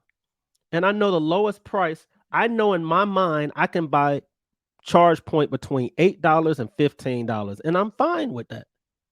Because I do believe that this is one of those stocks that is only worth 5 billion that can get to 40. I can make 8 times my money on something like this. I could put $1,000 in this bad boy and it might be worth 8,000 one day. I could put 10 grand in this stock one day and it might be worth 80. I could put 100,000 in this company and it might be worth 800,000 one day because I can make 8 times my money. I'm not going to put 100,000 in Tesla expecting it to make me $800,000 because they break the record for electric cars made, because in order for that to happen, Tesla would have to grow 8 times its value from $800 billion. That ain't happening. Tesla has already gone through its growth phase. Y'all missed out on it when it was a $25 billion company and it grew to $800 billion. 25 billion is when I told y'all to start buying it. It grew from 25 billion to 800. So then when I said, all right, guys, I did this already, and I started seeing Ford do the same thing, and I was like, well, dang, Ford's only 25 or 30. What if it grew to 800? I did it with Tesla. Maybe I can do it with Ford or General Motors. Y'all told me I was crazy because y'all don't know how to invest. You didn't understand the process. So then when it grew, when we made all of that money in Ford, you couldn't understand why it was so easy for us to see it for what it was worth, because we took the market cap, we looked at the bias of what was going on, we looked at the short-term bias, and then that's how we decided how we were going to approach that particular trade and investment. You got to stop listening to other people give their opinions on the company or what they think about the vehicle. There's an investment side, and then there's your opinion of the company, right? I've owned a couple of Fords in my lifetime, probably won't own another one, right? Just because they got to come out with better products for me to be able to buy. But that wasn't my bias in buying it, right? I have to look at the charts. Mind you, let's look at Ford. Right? When did I start telling you guys to buy it? Right around here, when the 200-day moving average started to angle up, right around $7 a share. And we rode that boy from $7 all the way to 25.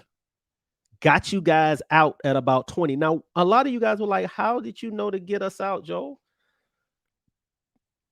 This cross right here. Now, my intentions were to buy it back. When I sold it around $24, $23, when this cross, my intentions was to buy it back when it got back to 16, and I never did it because the market started to turn around. And I started saying, oh, everybody's going to get hurt in the market. And I could foresee the 200-day moving average start to turn down. Now, that was just a hunch for me. Amazon and all of those different companies started to go down in value. So I said, well, if Amazon and all of these other companies are going to start going down, then eventually maybe Ford's going to do the same. And that's what's happening right now.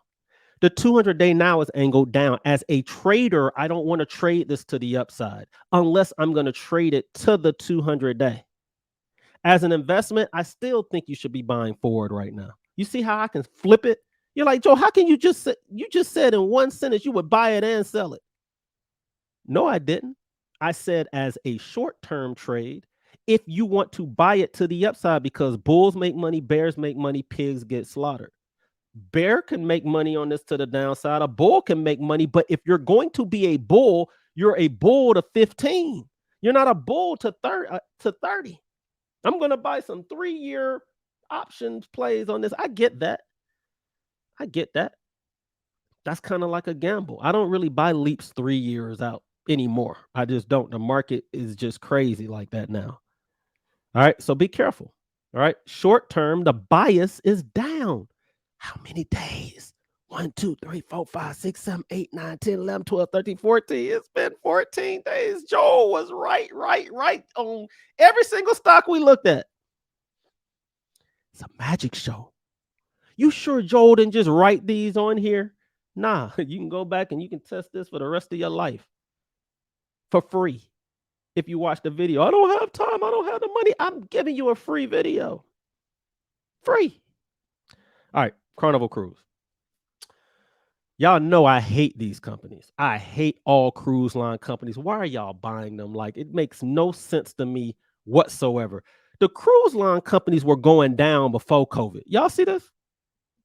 The bias for cruise line companies was that. Now, I know I own Norwegian. I get that. I owned it. It was in my portfolio. I said, you know what?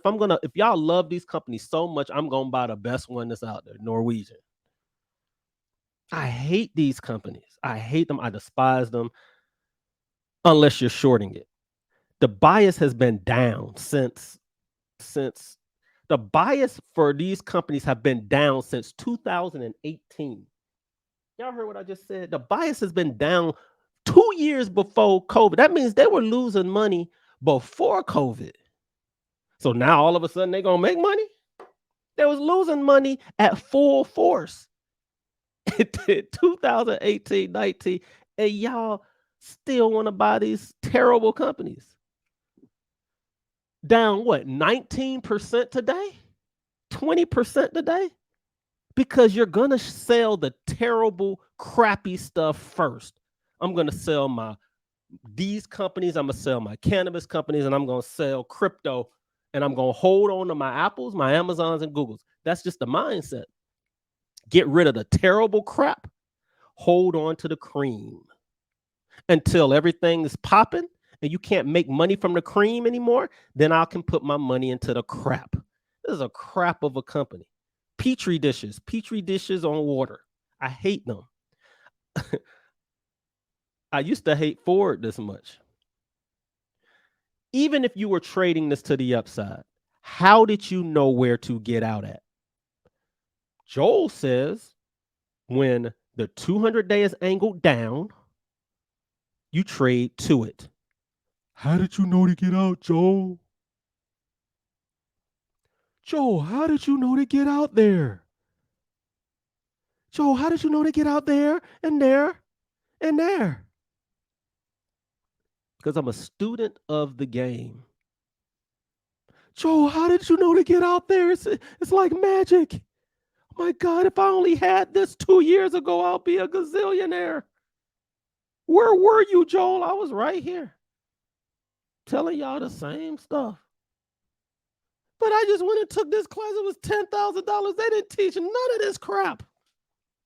Because they got you for the class. Got you. Keep telling y'all that. Quit taking classes because of the cost. Well, if it's worth $10,000, it has to be something there, right? They're on TV. Have they ever showed you anything they've done? No. Do you know anyone that's taken the class that can vouch for the class? No. Then why are you taking it? Because there's nowhere else to go. You talking to me right now. But Joel, your stuff was $50. I just felt like because it was cheap, you didn't know what you was talking about. I'm a millionaire. These cats on TV won't even show you where they live. Then why would you charge $50? Because I want you to learn. I don't make money from classes. I make money from investing and trading. I don't make money from classes. Y'all ain't figured that out yet? All right, I know I keep venting. because I hear the horror stories every single solitary day. I hear the horror stories all the time, every single day. I get an email, a message. Can you help my partner out, Joel? Joel, can you help this person out? They lost money in this person. They was listening to this person. Joel, can you help this person out? Joel, can you help that person out? Joel, can you help this person out? Joel, can you come to this college because these people were losing money doing this? Joel, can you come here? That's why. I want to make it affordable so nobody can have an excuse for not freaking learning the basics. All right. Cool. Stop buying this terrible company. Now, the bias did change here in 2021. And I think that's when I started buying Norwegian. It was. The bias changed. And now your upsides were bigger. But now the bias has changed back to the downside. You get out at the 200 day. See that? See how easy that is? So simple, so basic. All right, let's look at CGC. Almost done. I'm going to get to you guys' stocks too. Watch. Every time you think I'm not going to get to your stock, Joe miraculously gets to it. All right. I know I vent. I know I say a lot, but I want to make sure that you guys understand what's the bias for CGC. I know this was one of my favorite companies of all time because I made a killing on it going up. I was in this stock at $2.95. I rode this bad boy up to 50 twice. Of course, it's going to be my favorite company. If you get in something that's $3 and it runs to 50 and you tell everybody to buy it, you know how many friends I made when this joint went to 50? Do you know how many friends I lost when it went back to 5? And then you know how many friends I made when it went right back to 50? And then you know how many friends I lost when it went right back down? All right. That's canopy. That's canopy growth. But I told everybody to go buy Curaleaf. All right. I buy in pairs. If I buy the largest company in Canada, I want to buy the largest cannabis company in America. That's Curaleaf. A lot of you guys don't know that. Joel, I've been buying cannabis companies for 3 years, and ain't nobody told me that Curaleaf was the largest cannabis company on the planet. Well, it is. That would have offset a lot of you guys' losses. What is the bias for it? All right, let's look. The bias for canopy growth. I mean, we're almost back to the price that I bought it for $2.95. And we ran. Look at this run. I was in this bad boy at $2.95. I remember I was on some podcast when we were talking about cannabis stocks. And I think we were like in the $7 range at that time. And I mean, we ran to $60. I was the genius of all geniuses when that bad boy happened. But then it changed. And then we got one more push. Went to 60 again. Y'all thought I was lying. This bad boy went from $3 to 60, back to 10 to 60. And now we back at the same price I bought it way back here in 2016. It's been 6 years. And we back at square one. Do I think it's the end of this company? I don't know. Constellation Brands owns it. They put $4 billion in the company, and now the company's worth $1 billion. I think it's undervalued. I think I actually last night put in a order to buy 1,000 shares of it. And then what's interesting was I was doing it through Fidelity, and Fidelity was like, this is on the pink sheets now. So in order for you to buy a stock that's on the pink sheets, you need to sign this waiver, and we're going to send you a code to this particular number. And I was just like, that was just too much. Like, they're going to send me a code. I had to verify that I understood that this is now a penny stock. And it's interesting how this stock was so big on everybody's radars, and now it's just considered like this penny stock that even Fidelity don't want to invest in anymore. It's just interesting how stocks can do that. So how do I feel about this company? I just told you I was about to buy 1,000 shares, but 1,000 shares for me is not a lot of money. Like $2,700, I'll take a shot at something that's $3 that can run to 60. Because if I put 1,000 in it and it runs 20 times its money, my little $2,000 is going to be worth like 50.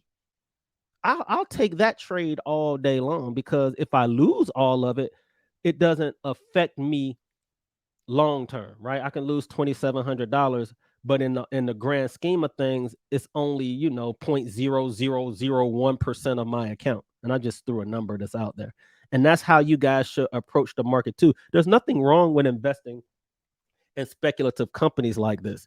Just know what percentage of your portfolio that you're using. All right, cool. So let me get to some of you guys' questions. Let me take my little mug off the screen so that we can see your questions and or stocks. And again, we talked about SPHD ETF earlier. It's similar to the spiders, I think. If I'm wrong, make sure you come into the comment section and kind of explain what it is. I don't know everything. I know a lot, but I don't know everything. Michael wants us to look at LVMUY. So let's take a look at that stock real quick. But watch this. This is a stock I've never seen before. First two things I'm going to do is I'm going to look for the bias. Now, so they own Moet, Hennessy, Louis Vuitton. They also own, this is also who Rihanna was also doing business with, right? So a lot of people love buying this particular company.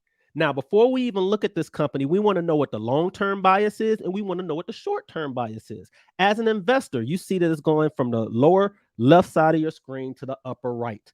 That means it's a great investment. But there are times that you buy great investments. What's the rule? What's Joel's rule? You buy when you buy when you're above the 200-day moving average, and you drop to it. So we need to see what the bias is for the 200-day moving average. Now, when the 200-day moving average was angled up,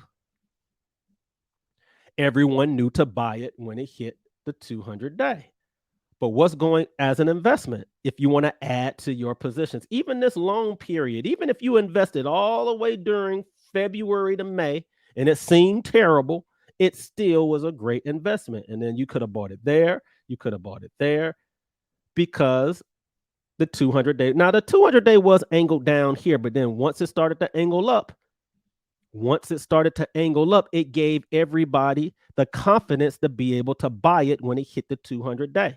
Then when this crossed 513, the traders started getting in it. When you start getting traders buy to the upside and investors buy to the upside, that's when you get moves like this.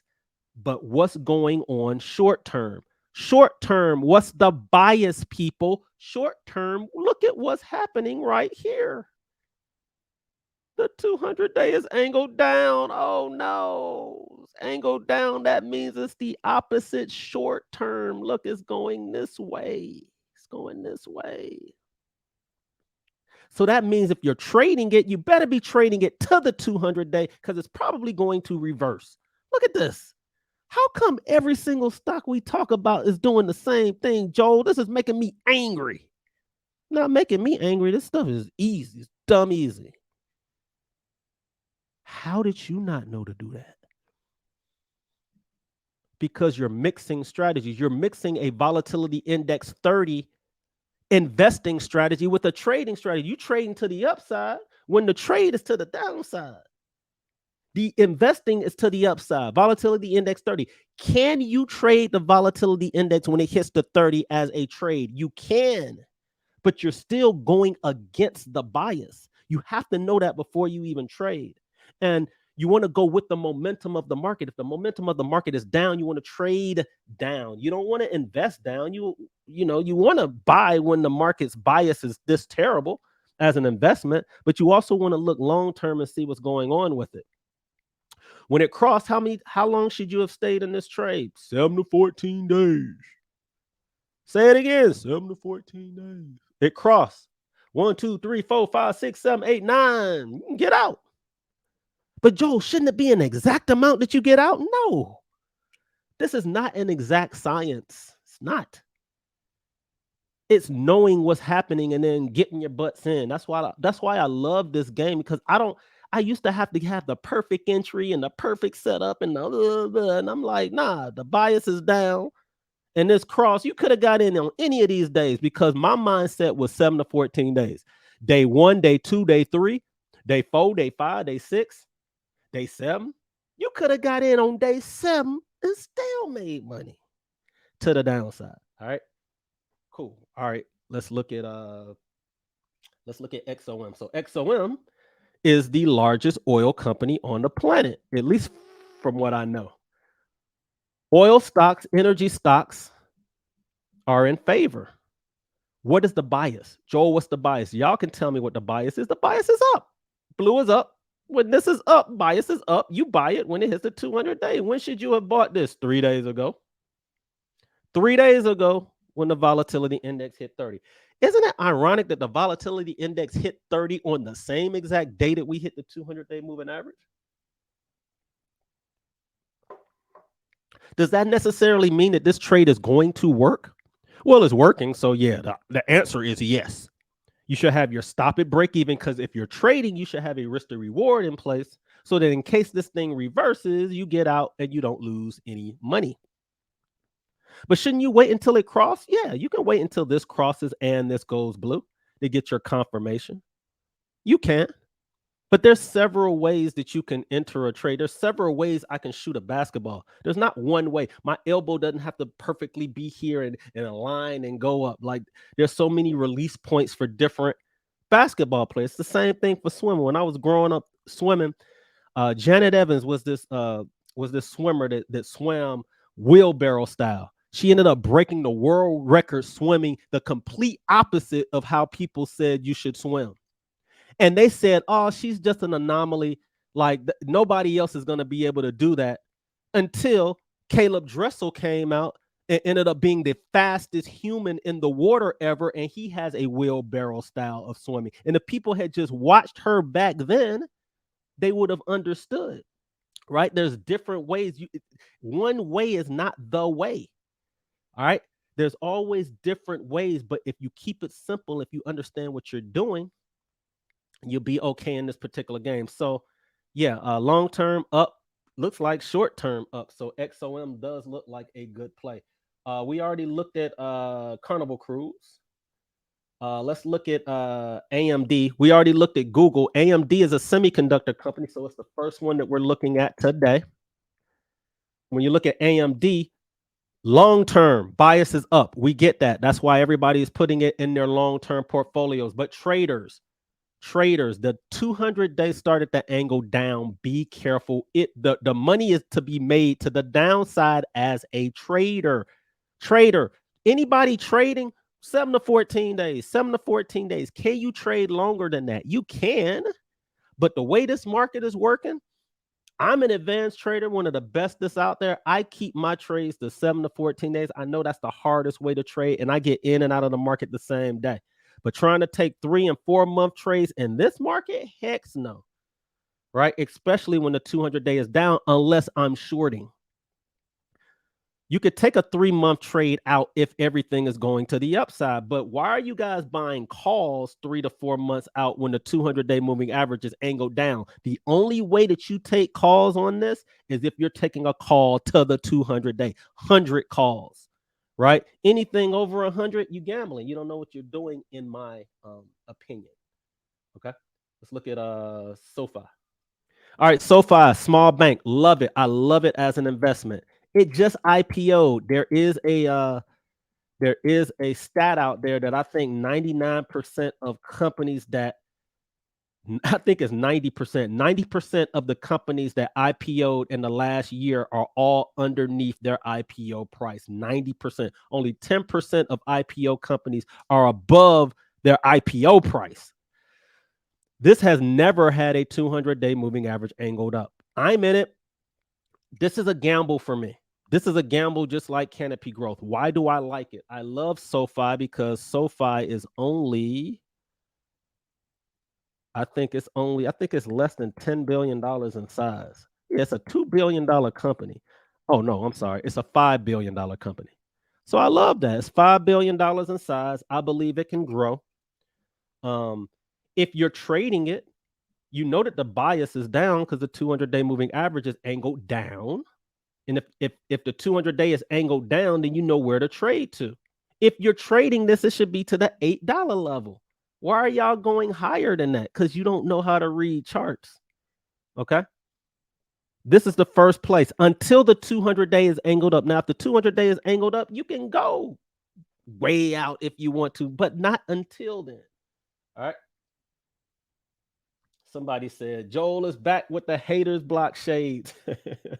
That's hilarious. Nah, actually, I got all of these lights in my eyes, and y'all know I can't see. So usually I'm squinting, and yeah.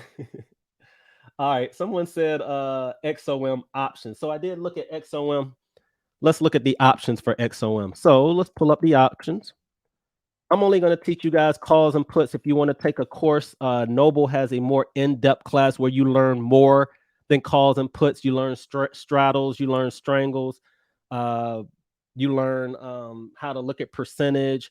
I'm trying to sell his class when he can do it himself. But if you're in the room and you've seen the post, you see that he's offering a course out there. If you're interested in getting into options, once you take his class, please take my options course too. It's only like $50 online. Take it. Look at my side of how to look at the market. Look at his side of how to look at the market. Try to blend the two, and you should be all right. But if you're looking at options, if I pull up options and I look at XOM, even if I was looking at unusual options activity, this is volume, and this is going to confuse a lot of people. But if I was looking at volume, I see that the 89 strike is pretty popular. But let's go out a couple of months. It's September. Let's go out to October. If I went out to October, I want to see if there's unusual options at other strikes. I don't really see any. I see some right here at the 95 strike. I go out to November. I don't really see any unusual options activity. I see 85 being, I see that 85 strike there, but I don't see anything really unusual well, now it's getting unusual out in November. Y'all see how the $100 strike, a lot of people, there's a lot of open interest there. So, but I see a lot of open interest at the 75 area too. So that's probably people that are also buying verticals where they're buying a 75 and an 85 strike and trying to find something in somewhere in between that price or outside of that price. 17,000 out in January. Okay. But when I see this on the volume side, that's when I really start saying, oh my God, there's a lot of unusual options activity. Again, if you don't understand what we're doing, take his course, take my course, book a consultation. I'll be able to help you. All right, let's look at ABR. All right, ABR. What is ABR? All right, let me close this off. All right, ABR.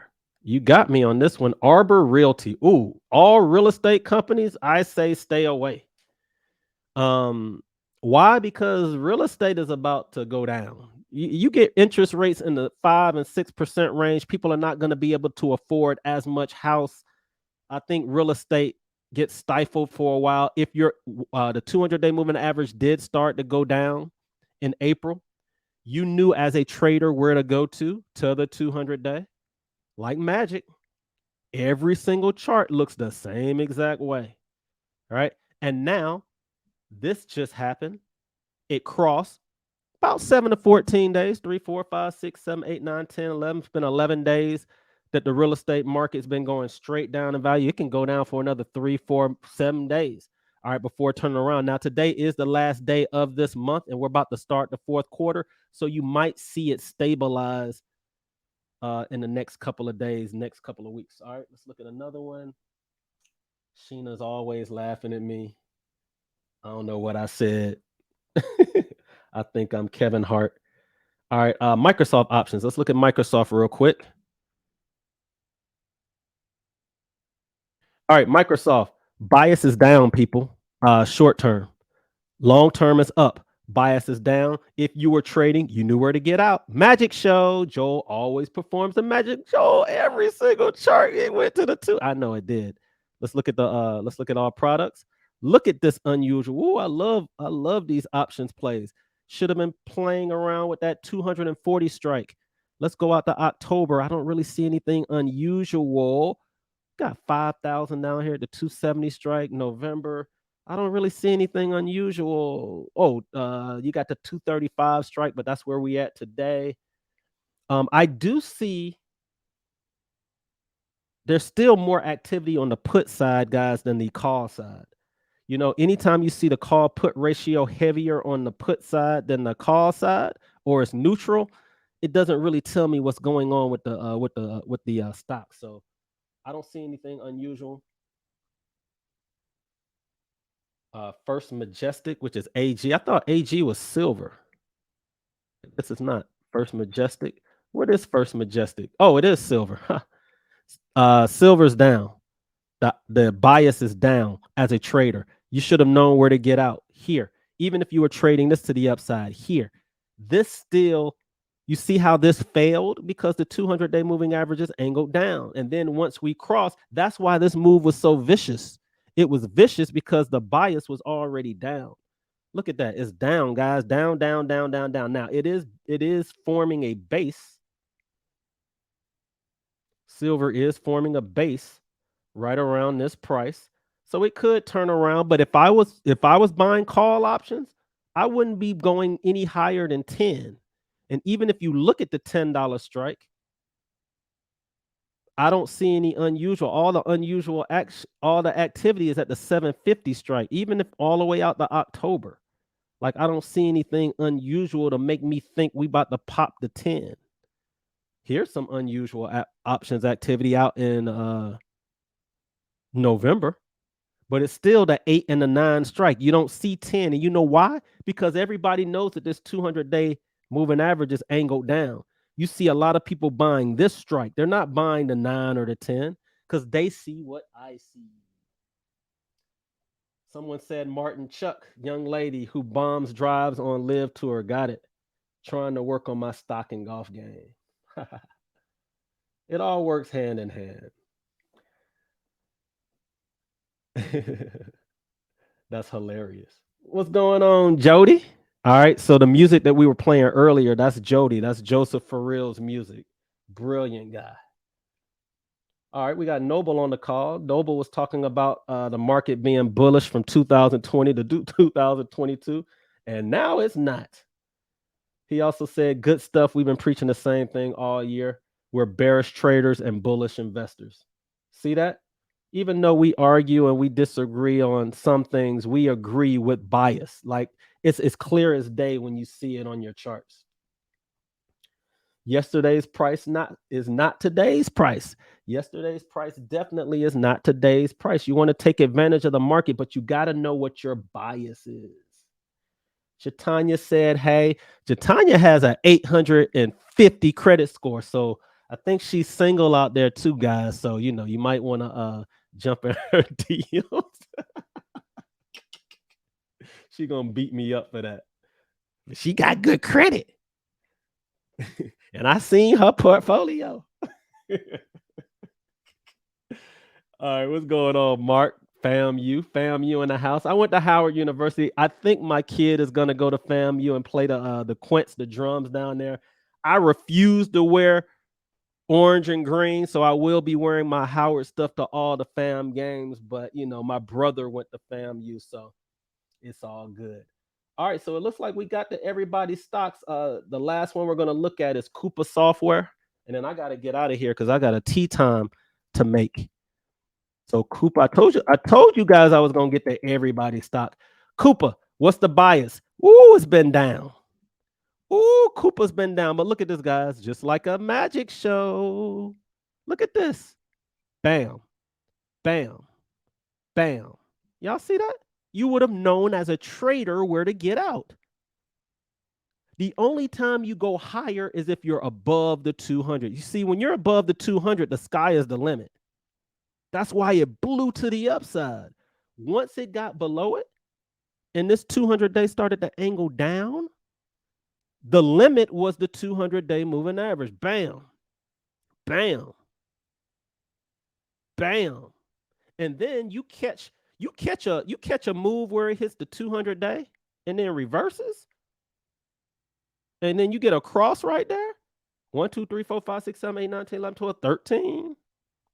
That's when you make money to the downside. You should be a bearish trader right now and a bullish investor. Does not mean hold off and not buy the market. Are you kidding me? You're not going to get these types of chances. Can the market go lower? It can. But the rule is when that VIX gets above 30, hopefully you've been saving money for the past 3, 4, 5 months since the last time the VIX hit 30. And now you got enough capital to throw at the market. And then if the market goes lower for the next couple of months, you start stockpiling, take 10% of whatever you're making, and then decide what else you're about to invest in. You don't just sit back and say, I'm going to put it all in at one time. That's not how millionaires are made. All right. Cool. Mark said, for sure, fam, you. So I'm from Decatur, I'm coming to you guys from Decatur, where it's greater. Good luck out there. Make sure you guys hit up Noble. He has a class that's coming soon. He was supposed to join me here. But you guys can come into the room. He has products that are out there. I have products that are out there. I'm going to go ghost for about 2 weeks. I'm still going to be available for you guys for consultations. All right. I'm going to go ghost so that he can market his classes for the next 2 weeks. So you're going to see a lot of his beard. Fear the beard. All right. And then after those 2 weeks, after his classes start, I'll start ramping some of my classes. All right. But I want you guys to make sure that if you want to get those basics, make sure you come to me. Consultations, you come to me. Make sure that you get what you need. You can ask me any questions that you guys want. Again, you can watch this video 1,000,000 times. You can share it and have your friends that are struggling out there watch it 1,000,000 times because I'm teaching you guys the fundamental basics. And you got to learn the basics before you can learn advanced stuff. And it's this type of stuff that I'm teaching you guys today is what's missing in our freaking community. So again, I'm coming to you guys from Decatur, where it's greater. I'm out of here. And peace. Later, later.